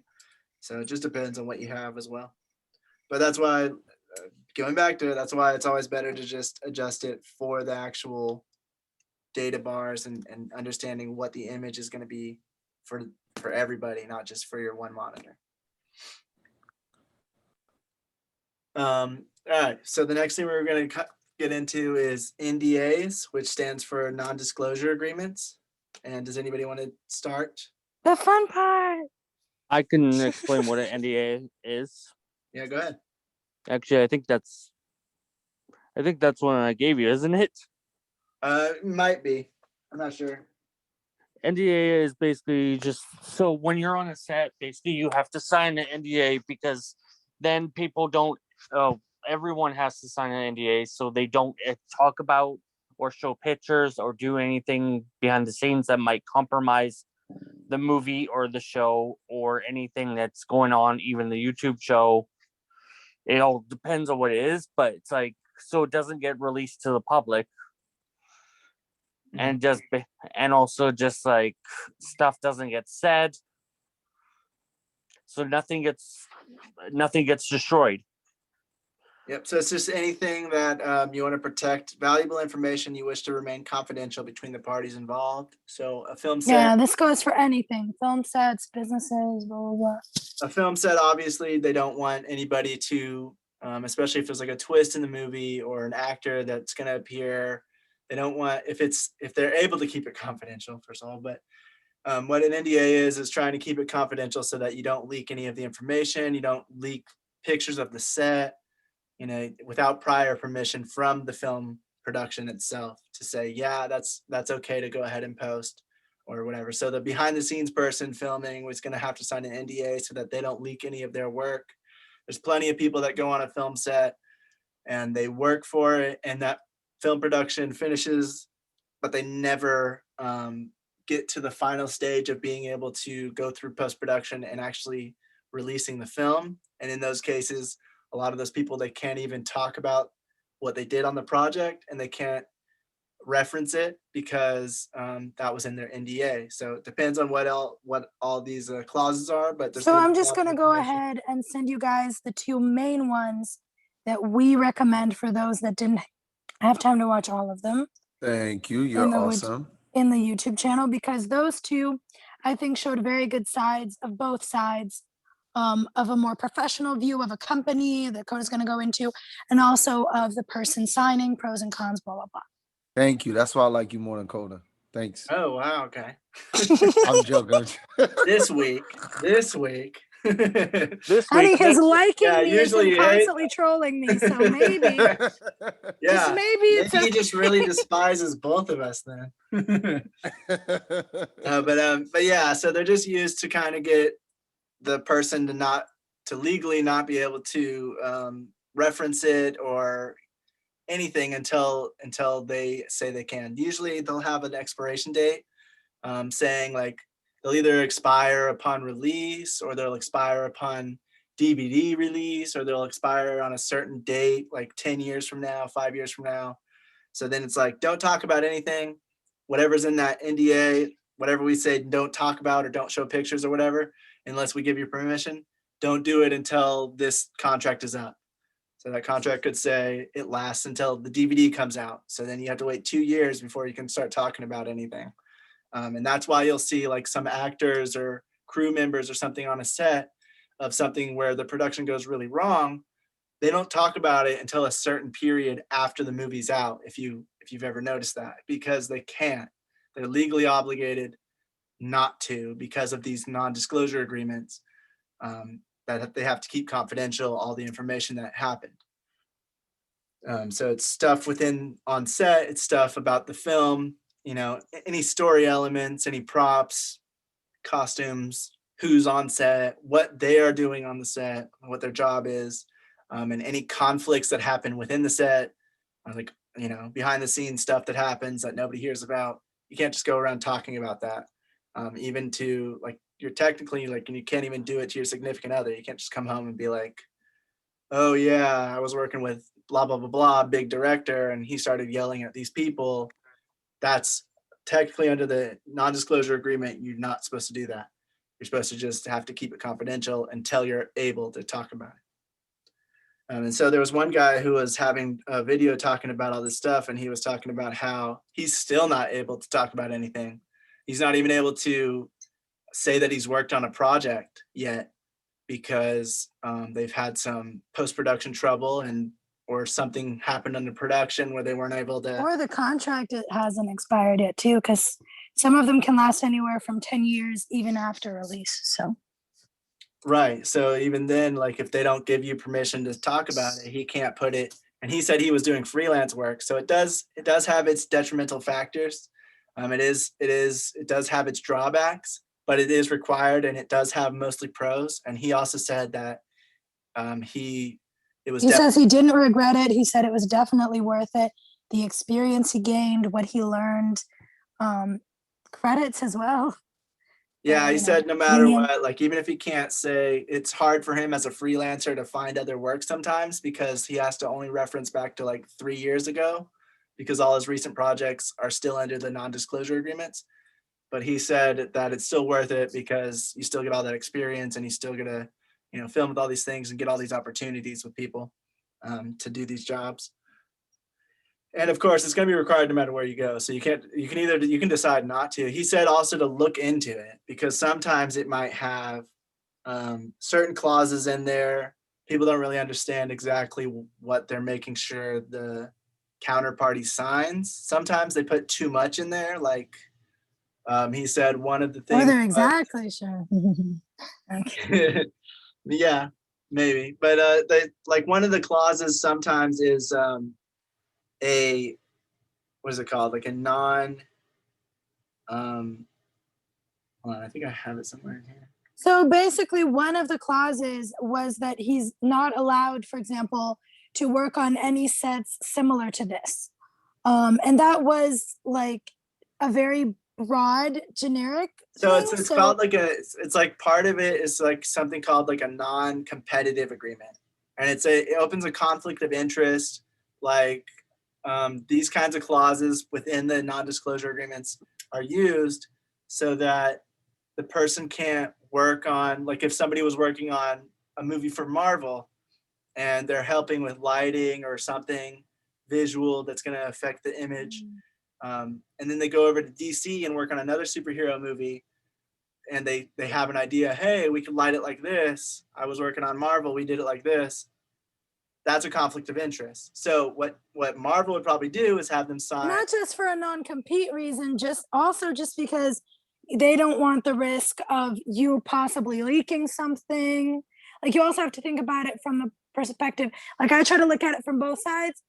From the perspective of the company, it's not just non-competitivism. It's also just like, well, you worked on our set and then you're going to work on our opposite set. What if you end up leaking something? What if they end up figuring out that you worked here, and then they, you know, try to use the same things, and then it's way too similar or something like that. Yeah, so that's what I was saying. Like, so they use those clauses within the non-disclosure agreements to say, while you're working on our project or within a year of our project, you can't work on another superhero film or something like that. And that way, that conflict of interest never comes up. And so you always, of course, like any other contract ever that you're going to sign, read Read it. through it. Make sure you know what's happening. Make sure you know what you're signing up for. He said that sometimes they'll be so generic. They'll say like, you can't work on video production, and he'll have to send it back saying like, hey, you know, that's my job. So what do you mean? Yeah. Like, I can't not On work any video other production. video production. Yeah. And then 'cause they'll be it's like, similar. oh, we're sorry. We meant you can't work on this specific kind. And he'll be like, write that in the contract. Cause sometimes they're not even trying to screw. Sometimes they're trying to screw, but sometimes most of the time they're not trying to screw you. They're just trying to cover their butts, and they will do like the most generic contract no, like possible. I said, most time it's just probably that they didn't think about it because Yeah, you know, and they're just writing it up to make sure they're covered. Yeah. And it's your job to read it and negotiate the terms that you agree with, that you don't agree with, and also look at fairness, because like he said, with the whole situation of, oh, I can't talk about this, but that's still work. Like, you can't think about, oh, I'm going to turn down this job because I'm not allowed to talk about. Like, there will be a lot of jobs where you'll have to sign an NDA and you'll have to not be able to talk about it for a while. Most of the time it's not forever, but that doesn't mean the job isn't worth taking. That doesn't mean it's not going to be an amazing experience for you. It doesn't mean you won't be able to put it on your resume eventually. You also have to look at it from a business perspective and not just like, well, this isn't fair. Like, you have to look at it from their business perspective and from yours. You're getting something out of this too. They're just protecting themselves. So we always have to look at it like that instead of looking at it like they're the enemy, they're trying to, you know, that kind of thing. I mean, yeah, I would never look at it that way. I would just I know, but I would like, look at it more as like sometimes we tend I would to look be at it more as negligence. defensive. I would look at it No. more as, honey, I would look at it more as negligence than I'm not. them being evil. Like, Honey, I'm obviously not they're talking probably about that. I'm talking about, like, in the comments, some people were talking about like, oh, I'd never, like, it's important for me to be able to talk about stuff I worked with and blah, blah, blah, in the comments, in the chat. Gosh. So and other stuff. So I'm just like, we always have to think about it from a business perspective as well and rationalize, okay, is this worth it? How long does this contract last? Will I, like, is the experience worth it? Is the work, do I need the work? You know, don't always look at it from the perspective of, I'm not going to be able to take anything out of this, because most of the time you will get something out of it as well. If not the money, it's also the experience, the getting to meet people, the contacts. Yeah, you might not be able to talk about the specifics to other people, but hey, you might meet a producer there. You might meet a camera guy there that's really good and that will recommend a project to you or recommend you to somebody else. There's always, you know, opportunities. It's just about being wise and analyzing them. That's all I wanted to. Yeah. Oh, thank you for that. Appreciate that. Yeah. Anyway, yeah, the guy like nicknamed it the never discuss anything contract, because you just want to be sure that you're clear. You don't want to accidentally leak anything. So until you're actually knowing that you're able to, you should probably just keep quiet about whatever project it is. If you have. So we're gonna have to sign this too when we're doing the film in November or December, right? Yes. NDA. Yes, mine won't have anything like that. Mine won't have like, you can't work on another project. I don't care about any of that, but at least not right now. But this one is just going to be mainly just to get you guys ready for it, and for me to get ready to give these out, because I'm kind of sharing it as we go anyway. So it's not really that non-disclosure-y, but it's just to get everybody used to it. Me included. Right.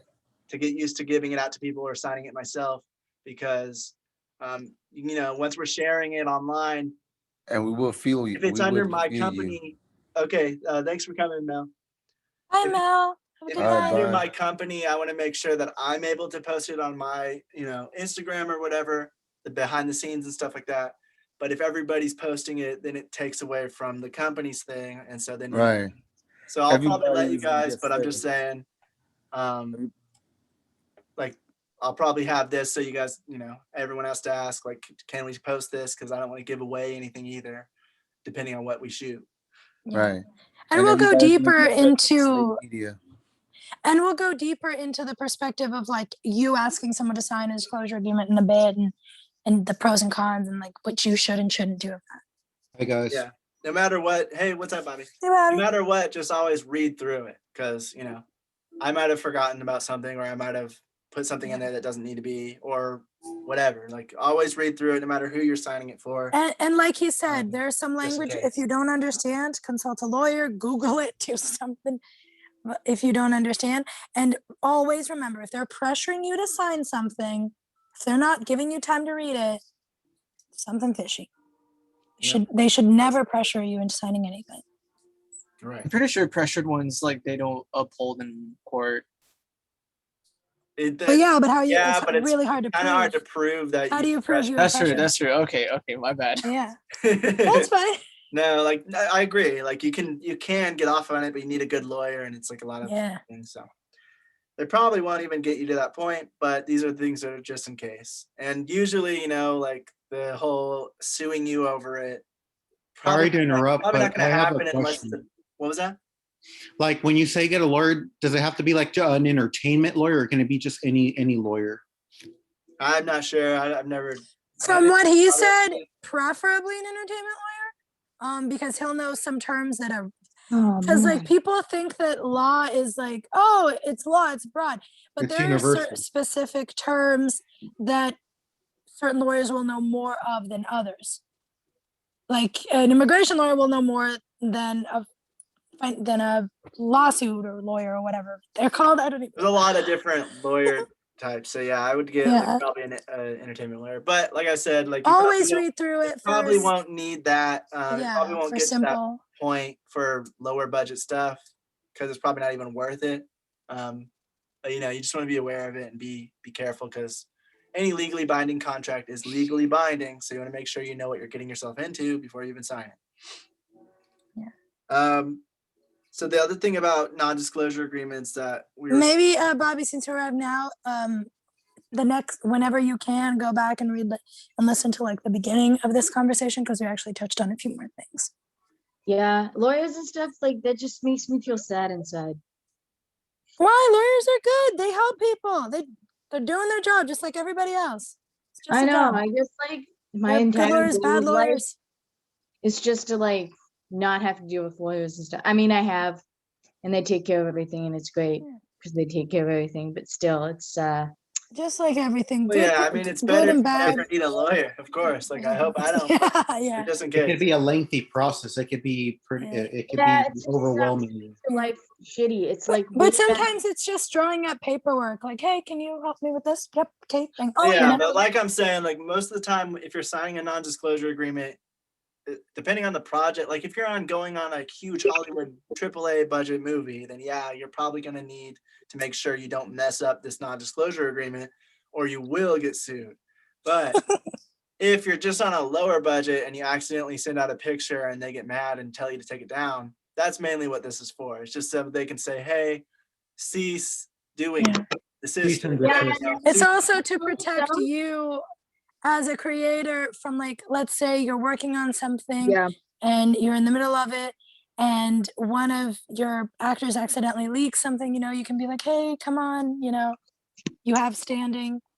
Yeah, my motto is just never take photos. If I'm on set, no photos. I don't even have a single one. It's like I wasn't even there. Whatever. I like rarely will ever, because it's just like I'm not going to take photos just later. What if somebody hacks my phone? I'm not being responsible for that. No, I just won't do it. I could go out to the park, could take photos of myself. That's exactly, because they're going to be taking photos and video and whatever else on set. Yeah. So they're going to already have that stuff. You could accidentally leak that you're working on an important set that you shouldn't. Right. So that's a good mindset to have. just like Yeah, just like not- it's the people that like, oh my god, this is the greatest day ever. I need tons of shots to like remember it. It's like you could take a shot on your way to work, and, there it is, the memory. right Congratulations. on the walk there or the ride there. Like, I'm on the way to shoot, and that's it. But I'm what's it called? I'm a more of a writer, right? So, well, I love photography and stuff too, but if that's what I'm doing. So if I went out and I took some photos of somebody because they asked me to for a product shot, and it was awesome and a great experience. But then you're there to do that. So your entire job is to make them look the best that you can. And that's fun in its own sense. But that's completely different than you're going to set and you're in character and you have to be like, oh, I have to think about taking photos of yourself. It's like, well, you're not really in character if you're thinking about like that kind of stuff. I don't know. That's my Right. thought. But you're also out of the mindset to help or be ready on set, because on set, like a lot of Yes, positions You have to ready. be concentrated and You doing need your that lens, I job. got it. That Yeah. kind of mindset Yeah, is better exactly. than to be So like, let's continue. It's like 11:18. yeah, all right. So actually moving on to what you said about writing is something that I wanted to touch on before we move on to the last thing. The person said like said not to try to get investors. If you're trying to get investors to latch onto your project, Like big investors. you don't want to have them sign an NDA before you even pitch them the idea. And the reason for doing this, there's a few reasons. One is liability. If they're an investor in films, they're going to be getting a ton of ideas thrown at them all the time and a ton of pitches. They don't want to have to be possibly in legal trouble if someone years down the line pitches something that's kind of similar to the idea you're giving them. So they don't want to sign that NDA. They're probably not going to. And so then you're not even going to be able to pitch your product because they're not going to sign it and get in trouble later if someone has an idea. If your idea is about a guy walking his dog, and then another person has another thing that's a guy walking two dogs, and you say, hey, that's my idea, like that's a whole thing. So they're not going to sign an NDA because they're not going to get in trouble for anything, because there's tons of ideas that are similar to others and they're not going to be exactly the same. Yes, if people weren't shitty, then you wouldn't have to deal with this. But people are shitty, so we have to deal with this. It's in the Right. sad reality of life. It's not even about being shitty. It's like he said, people have similar ideas. So like if someone comes with a similar idea and he completely forgot about yours and it's years later and he's like, okay, sure, we'll go with that. He can, and he forced you to sign an NDA before. He could try to sue you thinking that you stole his idea when really it was just a similar guy that got a similar idea. So no one's a jerk in this situation. Yes. People just had similar ideas and forgot, You signed this, now I'm gonna sue you, even though you did all No, the work. but like in the person's mind, but in the person's mind, they don't know how to prove that. In the person's mind, it's like, I pitched this idea and now they're doing it. So yeah, it's just good to protect everybody involved. The second one that I thought was but the other thing about it is, like, if you have an idea that you really feel is good enough to get an investor, then you shouldn't be able to explain it in 20 minutes and they're able to take it, write it, film it, edit it, execute it just exactly like you had, and better than you did, because that just shows your idea isn't actually that competitive. If you feel like it can be stolen in that short amount of time when you're pitching it to someone, then it's probably not the. He said 10 minutes, yeah. Oh, buddy, people were so shitty. You will have an idea. So here's the thing. No. But here's what he's saying. He's saying that when they see you off the bat, like, okay, sign an NDA before I even pitch it to you, that will show a lack of professionalism on your part, because it'll be like, so you think your idea is so amazing, so your idea must be generic as F, because if you think you can pitch an idea to me in 10 minutes and I will execute it, produce it, direct it, write it exactly how you would, make the exact same thing that you would, then your idea must be pretty generic and not very competitive. And I kind of understood that perspective, because it's like, well, yeah, it's a 5-10 minute pitch. All right, imagine this. Someone's trying to explain, someone's pitching Lord of the Rings, but they're not going to be able to pitch everything at once. That's the whole point. Like, you're not going to be able to say, you're going to give the general idea of the whole thing. But if someone takes Lord of the Rings and tries to make something with elves, dwarves, men, whatever, it's not going to turn out the same as Lord of the It's Rings. not going to turn out the same. It Yeah. doesn't. It just doesn't. Like, look at all It the might be a fantasy books similar out- concept, but that look at all doesn't the mean it's the fantasy books same. out there. You got a lot of stuff that is similar, it has similarities, but nothing is like that because it's all in the execution, which is another point he made. The devil Yeah. is in the execution. Look at how many Pitch. fantasy movies came out. Look at how many cancer movies came out. Like each one had similar concepts, like the couple dying of cancer together, blah, blah, blah. There were like 6 of those movies, 6 or 8 of those movies. Yes, They were all different. They all had their own thing. Mhm. So you can pitch, okay, here, there's this couple, they love each other, right? But they're both dying. Look at how many movies came out with that same concept. So it just shows that even if you pitch a 5-minute idea to them, it's never going to be the same as your vision, your idea, your story. And if it is, then it's pretty generic. It's not competitive because you can make like 20 movies just like it. If it's My a point- 10-minute pitch. Okay, if it feels like if you're in the position and it feels like you stole someone's idea and you're trying to justify it, it's just like, oh, I just be like, yeah, that was a good idea. No, I that's not won't- that's not what we're that's not what we're saying at all. Whoa, that's not what this is just a random thought. So if Oh, not okay. you, somebody did that. And so they're kind of feeling a little guilty about it. You know, the obvious solution is just be like, yeah, your idea's good. Got any more? Let's help you make it. It's called just not being a shitty person. That's my theory on Yeah. life. Just Well, I don't be know. happy. Like, with there's it. also just inspiration. Like, you could get inspired by someone else's idea and have like a So similar many outlook. things yeah, but I mean, like, nowadays but it's are not similar the- to other people's Yeah, ideas. but exactly. So if I'm inspired by someone, I'm gonna tell them, be like, you know what? You inspired me to this. Now, though, if they're gonna be like shitty person and be like, oh, So they said you're I'm gonna, inspired, so I'm hey, gonna hey, try to sue them 'cause I'm Token, cheating. you inspired me to write a fantasy novel. There was literally a South Park episode that made a joke about it. Like they Don't kept saying do The it. Simpsons did it. Yeah. That's my theory. It's just like, dude, like, if someone says inspired, just be like, wow, you're welcome. Wait, That's awesome. Yeah, You but wanna what go they're to a saying party is you sometime? can't contact I'm gonna sue you. every. I'm gonna sue you. No, I'm No, gonna sue but Sarah, I think you're confusing it. We're not talking about like Anyway. suing people. I think you're like reading into something else. Wait, so All right. wait. Let me People start drive up. me Like, crazy. this is all about this last part that we're talking about. It's not about Mhm. non-disclosure agreements for on set. This is about trying to get someone you're trying to get to invest in your project. Yeah. You're trying to get them to sign a non-disclosure agreement before you even pitch your idea to them. That's a bad move, and that's why. Because Why? Yeah. because if they're an investor for film, they're not going to want to get into any legal trouble if someone comes down 3 years down the line and has a similar idea to yours and they like it and they want to go for it. Then you come along and say, hey, I gave you Yeah. the disclosure agreement and you stole my idea. They might Yeah. not. Oh, have- that- They might know not it. know. And the other Comfort thing that we're zones. talking about is also because it shows unprofessionalism and uncompetitivism is what he was saying. Because if your idea can be stolen from a 5-minute pitch, then it must not be that unique, that Competitivism. creative, and it's not going to be and it's never going to be Oh, executed fair. the same. Yeah, no, That's you what it's that's saying. perfect. Yeah, no, I agree with that. Okay, then now that's Yeah. starting to make sense. We're gonna do a movie on sharks in a tornado like that. Is it, you know, like you It's know, never gonna be. Yeah, walk it's away. super generic. A bunch of movies can be made from that. I can't believe it got made. No, exactly. and that's Anyway, yeah, yeah.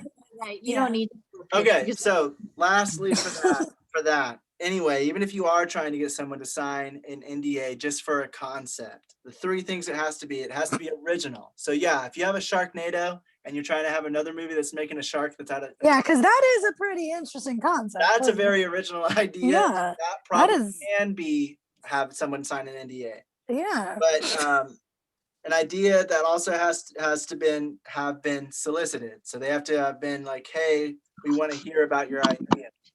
We want Yeah, so like if they come to you, you might be like, okay. And the purpose of this project is, the purpose of disclosing it is to generate revenue. So it's something that you're trying to generate revenue from.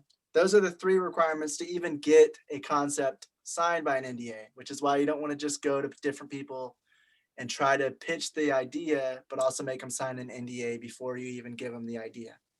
And that was what we were saying. So Okay, that makes sense. Just like I have an idea. Let's make a movie about like whatever, a banana riding a motorcycle. Okay, that's ridiculous. But you know my point. So Yeah. somebody would go, that's a terrible idea, and then I didn't want to be part of it. Somebody else would be like, that's a great idea. Let's see the script. Here's the non-disclosure. That makes sense before you share the script. Yeah. Yeah. That's what But I I'm mean, like, I would never jack somebody's script with or without a non-disclosure agreement. But I mean, that's just me.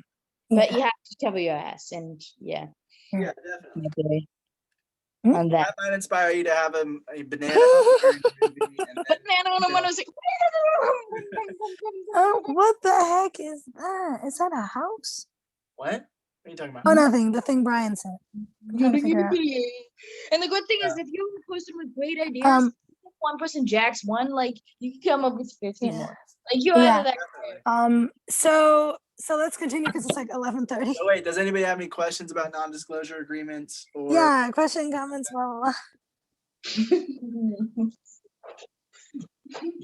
5, 4, 3. Go ahead. So basically, so when you sign one, just be careful down the road that something doesn't come up that's similar, because then is that what you guys meant earlier? Like, no, like that's only But we did touch on that. but that's only for like investors or like development producers, right? Or right. So what Oh. the one that if you signed one, it would be for if a production came to you and had you sign one if you're going to be on their set. That just means you can't share like pictures, you can't share anything about the story. If they have it in the non-disclosure agreement, you might not be able to say that you're working on that set until after it's said and done. And they'll have a time like, within 5 years, you can't share that information or whatever. So without their prior agreement. So if you take a picture on their set, you'd have to ask them, hey, am I allowed to post this? And they can tell you no, or they can say yes. But if you post it without even asking and you signed a non-disclosure agreement, they can kick you off their film set and they can sue you possibly depending on the damages. and so stuff. they're gonna, if it's a bigger project like the next Marvel movie, then and then you do open your mouth, you could face legal action, right? Yeah. Like we Even said, in, in the when you have time, you can go, like it's probably gonna be a long video, but when we start talking about non-disclosure agreements, we actually touch on that and we explain like the differences, how you need to read it and make sure that it's not like super generic, like we were talking about, saying that, oh, you're not allowed to work on similar productions, and it's too generic to the point where you're not allowed to work on films, other films in general, and that's like your job. So stuff like no, that. that's yeah. So Yeah, that's why no, you should like read you'll it. see it in the video and you watch it. It'll make more sense. But Okay. it's just Yeah, but that sucks. Like you have to be able to you can't have like casual conversations with like anyone though. So it's just like you just don't talk about like film stuff, I guess. yeah, pretty much. Like you don't talk about the stuff you've been on, and like you'll see like Daniel, James, Brian, they'll all say stuff like if they've worked on a bigger set or something, they'll be like, oh, I can't talk about it, but I worked with somebody. Or they'll talk about it, for example, some examples that he gave were like Stephen Hawking and Robin Williams that he worked with, the guy in the video, because they're deceased. So like after they're deceased, they can talk about it. After the contract expires, like sometimes people will talk about stuff because, oh, it's been 10 years, the contract's expired, or the movie's out, the contract expired, and now I can talk about this. Yeah, and I mean, like most people aren't gonna be, in my opinion, if you have like, it's cool to say that you you could say like you worked on a show because you have to get other shows. Like, what shows did you work on? Yeah. Like, you have to be able to say stuff like that. And there are you can't ways talk about around the it. content, And right? yeah, Or like yeah. you could be like, there was cool. You could say, yeah, I worked on a show with cool action. No. Actually, no. Like basically. that's the thing. He says when he puts it in his resumes, he can't talk about the specific show, but he can say, I've worked on multiple shows doing this, and that. He talks about what he did, his experience as a camera guy, as a DP, as a this, as a that. So he talks about that. So like, yeah, I can't do say the specific shows, No, you can't but be I can like, give yeah, my resume. I worked on X-Men 3 or whatever, but you can say, oh, I've worked on an action film, because nobody's going to know what that means. They're not going to know specifically. It's pretty vague. So when you can Non-disclosure say when agreement it's vague. usually only protects against specific things that are damaging or possibly damaging to that production or to that company. Yeah. And talking bad about the director on it, that's another thing. You can't be like talking bad about anybody on it to other people, because that's non-disclosure agreement has those clauses where you can't talk about what's happening on set. If the director did burst out and yell at a production assistant, you can't just go telling everybody and go to the news and be like, Bye, "Guess Brian." what? This big Yeah, for example, that's sometimes the more like contract, an you'll be access able to talk, that's you'll be damaging able, to the production, so they don't want that. in some contracts, you'll be able to say after a period of time you worked on that set, but you won't be able to disclose personal goings on from that set. Like, Oh, most people certain don't things even that want to do that. happened. But here's my theory, okay? If you're working in the stress, then you have to have someone to talk about it. Like, that's just the end of the day. Like, you know, there's a difference yeah, but between, like I like, talking said, about there, stuff if to, like, you cause did a, drama and, like, being like, you know, like, you have to be able to yeah, have, Sarah, but it's a legal agreement. You signed that. You cannot, like, you have to, you signed up for I that. signed If plenty, it's and I'm allowed- stressed, you can always Yeah. like, you can My always con- quit if it's stressful for you. But like, you have to honor your contract in the sense that you can't go out telling a bunch of people, oh, I'm working on this set and this person did this today and blah blah blah blah, if you signed a contract saying you wouldn't. yeah, in my job position that I've done, that's just, it's not applicable. Gotcha. So yeah, so in my contracts that I've done, I am allowed to say what. Yeah, shows- exactly. That's completely Yes. different. Yeah. Yes, and I don't think I would work on a show that says you can't even say the name of the title of the show that you're on. To me, that seems to be too paranoid, in my opinion. But that's the gonna thing. be- It's that's gonna not be a about lot of being the larger- paranoid. The larger productions do that a lot. Like any I disagree. I've been on some of the biggest productions, and they did not do that. They did not say you can't say where you work. Listen though, listen. For example, Okay. gosh, what's her name? Gosh, I forgot. One of the girls that was here talking about it, she's been on multiple productions where she couldn't share it until it was out, for example. Like they will say the name of the production, but they will ask you to sign a document saying that you won't share you worked on this production until it comes out. You know, there's also so certain ones that like don't let you even- yeah, that's what we're talking about. That like Oh, they yeah. will ask you not to disclose. It's a that- surprise. Yeah, Yeah. yeah. I didn't even They will remember. ask you not to disclose that until the season airs, until the movie airs, No, because they like, don't that's want not leaks even the coming out. thing. Like they also, some things won't I let don't even remember you- them. like let's say nobody wanted to know that Luke Skywalker was in The Mandalorian or something like that. If they- Oh yeah, that too. If they actually got the actor to go into it, he would not be able to say, yeah, I'm going to work on The Mandalorian until they let him, because that's damaging the production. They want to keep it a secret. So they would have him sign a non-disclosure agreement saying that he can't talk about being on that production. So he would not be able to give out. Yeah. So see, that's a different example. For example, Yeah, like so for he me, is if on someone, that like, can't show. say the name, I'll just forget I even worked there. I'll be like, what show did you work on? Yeah. Some. Because and that's it's like, also to those are the protect. names that don't do that. Yeah. Game Because of that's Thrones also would to also protect do the that show. too. It's just so that Oh they- yeah, Game of Thrones had to do that a bunch so that no one found out which character died. So they had to sign a bunch of NDAs, like, oh, I can't talk about this show even while can't it's say that airing. you don't work there. You can't say that you do, because they don't want to have people guessing what that character is and stuff like that. So yes. Yeah, and when he's gonna die, if he's gonna die, who that actor is playing, that kind of thing, you know. I don't know. For me, like people are worrying over absolutely. Yeah, I guess. But Like, this is that not it's not about being paranoid, and it's not about worrying. It's about keeping the suspense for the audience. For example, if every actor who died on Game of Thrones went on like Conan or something and was like, "Oh yeah, I'm dying next season," like that would completely ruin it for the I fans. don't work next season. Like they couldn't say that, because then you'd know, oh, there's a reason. Yeah, exactly. You know, So like actors like Keanu Reeves and like people that just like don't talk about things ever. Yeah, that's closer to like my motto in Yeah. life. Well then why do you care if you're working on a thing that doesn't? yeah, like that makes no sense because you're saying that, but then you're saying I like, don't even remember I've worked there. I told you in my first day craft service, I've worked on lots of shows like that. And they're like, what show is that? I don't even know. yeah, but you just They said won't like even I tell wouldn't me the work on name, a I'll show just if I show up, wasn't I do allowed my to talk job, and I about go. it.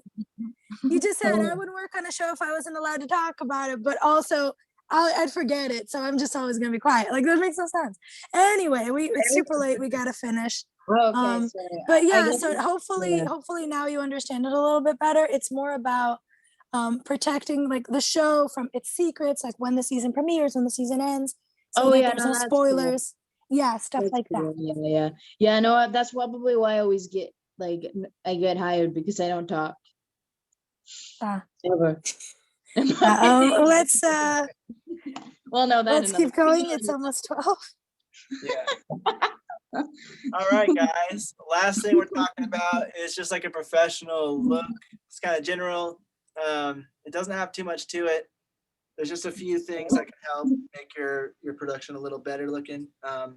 One thing they were talking about was something called the lens plot, which is like determining whether you're going to have static lens, which means the lens are going to be pretty consistent look throughout the entire film.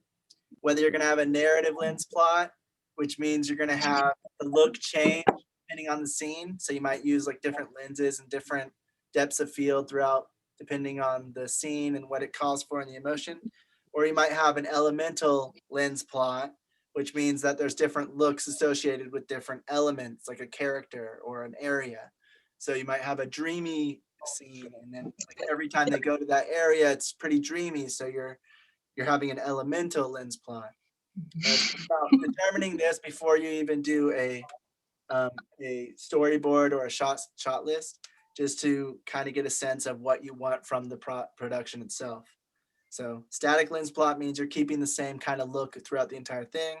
Narrative lens plot means you're changing it depending on the scene, like if they're having a dream sequence or if they're going to the hospital, and you might use like a very shallow depth of field to make everything really blurry.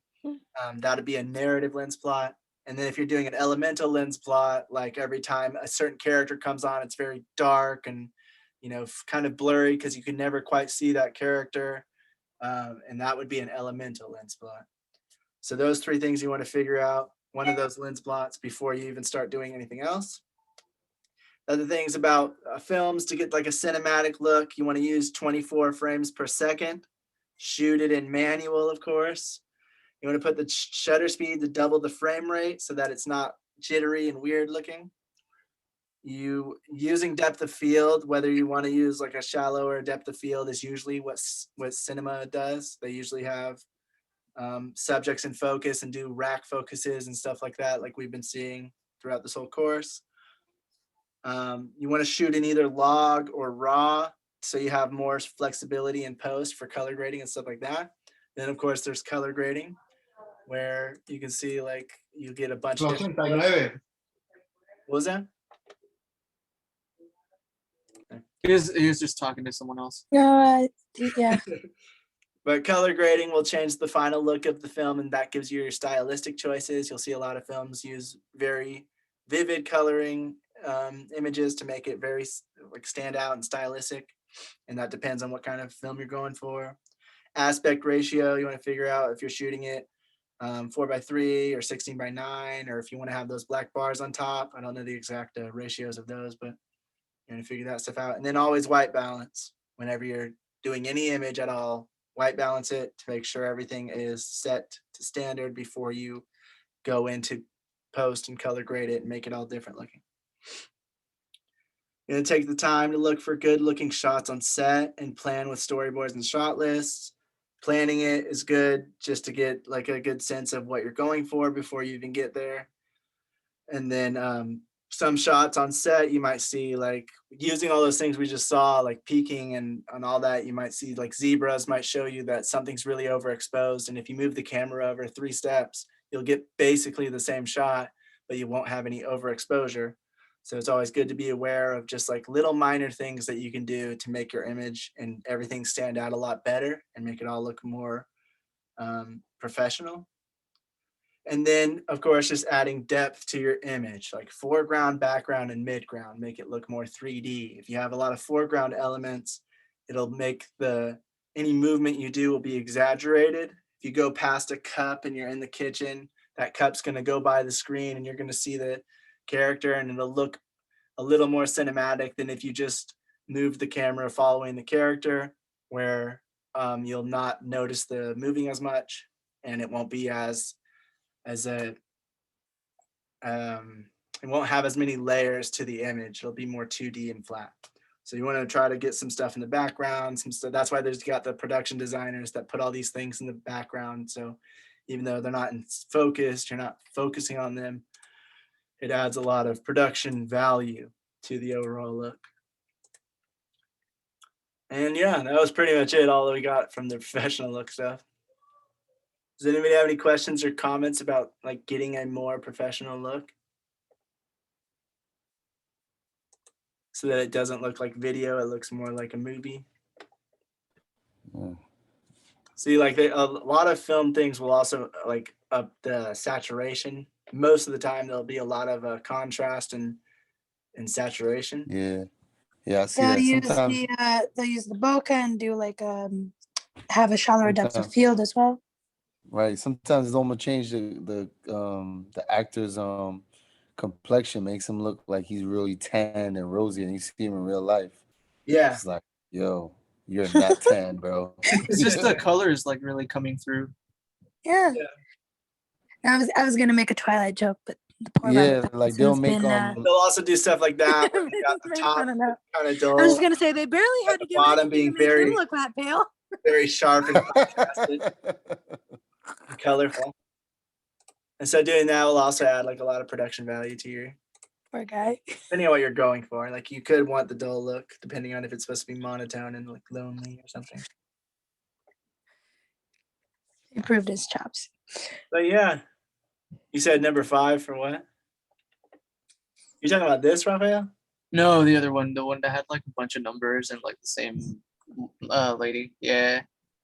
Oh yeah, number 5 for like a coming of age summer thing. Yeah. Yeah. Oh my Probably. gosh, that totally looks like a John Green movie. Totally. Yep. Number Mhm. 1 looks like a more like she's kind of sad and a little more depressed. Yeah. Yeah, definitely. give number that to 6 Priscilla. Number Yeah. 6 looks a little sunnier and like happier. Oh, I think number 6 looks way too orange. That's just me. I I mean, guess. compared to everything else, it's way Could be more yellow. sunny and bright. Well, 7 is okay. 7 is a nice. I mean, cat. compare 6 to 10. Oh 10 yeah. is Oof. 10 is like a cartoon. 10 is definitely. I like 15, even though she looks really, really pale. I kind of like it. Yeah. I don't know. I try to go For for a mix realisticness, I'd between. say like number, I don't know, like number 17 is pretty good. I like to go for like a Number mixture. 23 is like her mom just died and now she's just sitting there looking. What would you use 17 for? 17? I don't know, it kind of looks almost sepia-like, so it might be like Yeah. like him remembering her, some guy remembering her, or some girl remembering All of That's it looks cool. so confusing. It's too bunched up for me. Playing tricks on my eyes, looking like zebra. her. The 2 looks like an Avril Lavigne music video. Oh wow, An 13 Avril Lavigne music black and video. white, but it's just really, really You know, like There a you 2 go. doesn't 2 look like Desaturated. an early 2000s music video. Yeah, 13 looked like Yes, a real Priscilla. scary movie, Walking Dead type thing. Yeah. Yeah, Like Or it could every be early used for like 2000s. a historical drama or something. Yeah. she just looked like death in 13. And number 8 just looks like Yeah. I think 13 looks beautiful. It looks like like she's got. I mean, she looks like she's depression been crying a lot. Look or like she's got. bipolar disorder. Yep. She definitely does. She looks Yeah. pretty in that one. What was that one? number What was 2. that That's one? just the original. Yeah, she looks better there. She's a pretty girl too. I was telling them that number 2 looks like every early 2000s pop punk music video ever. Look like Punky Brewster. You guys are too young for that. I have no idea. Who's Punky Brewster? It's an old, I think I know old, what it old is. show. Oh God, I think I Oh. know what it is. And she used Hey, to what do you dress mean up. I'm too old. I'm too young for that. I used to watch The Little Rascals. Thank you very much. And that was. You wasn't even born that time. But yeah, if you just look at like the I watched it. desaturation of some of them, it just makes I her watched the old Beverly Let me Hillbillies see shows. 25. Blow up 25. Let me see. I've seen Mary Kate and Ashley Olsen. going through some Man, nobody here watches. I used to watch Full House? MASH. That shit came on. Oh, MASH. Oh my gosh. I used to watch them with like a family. We lived we lived with in New Zealand. I watched the Golden Girls at that How time. ridiculous that was. All right, you won with that Golden Girls. You showing your age now. Golden Girls. What? No, it's My on brother-in-law Hulu. loves the Golden Girls. He has like, It's the on Golden Hulu? Girls mug or whatever, and he's like a big guy. Like it's pretty funny. What Yeah, about that's- Boomerang? I see it on It's like Hulu. color grade stuff to get it to pop out more. Like you can see she pops out a Yeah, I lot like that. in the after. Yeah, I like the pop. Honey, you yeah, remember yeah. that picture of Ryan? Like he's huge. He's like almost. He's like 6 foot, some almost 7 foot to me because I'm tiny. But he's like huge, and he has like a picture of the with a Golden Girls mug, and it was just like so cute. Oh, right. Yeah, because he loved that show. Yeah. Anyway, we done. We are done. So, guys, Thank the Lord. last thing. So see you guys in November last or thing December. is on Monday. We are going to be watching the film. So Yes. we'll pick a film. And 4th of And July if you guys week, have we any will have ideas, off. let us by the way. know, and we'll look it up, see if it's on like either YouTube or Netflix. That's in the emails, right? What? The picking the movie. Oh no! I mean, I'll send it in the when I send out everything else. I'll send it. Oh, okay. But just a reminder for you guys, an early reminder, because when we say it last minute, 4th of July week, we won't have class, okay? Obviously, but just Why remind- not? Because it's 4th of July Also, and we'll be on vacation. Vacation going where? Where you can go right now? Colorado. Just barbecue and FaceTime on the phone. No, I'm gonna visiting stop the recording family. now. Hard Nassau and fireworks for me. I'm gonna stop the recording.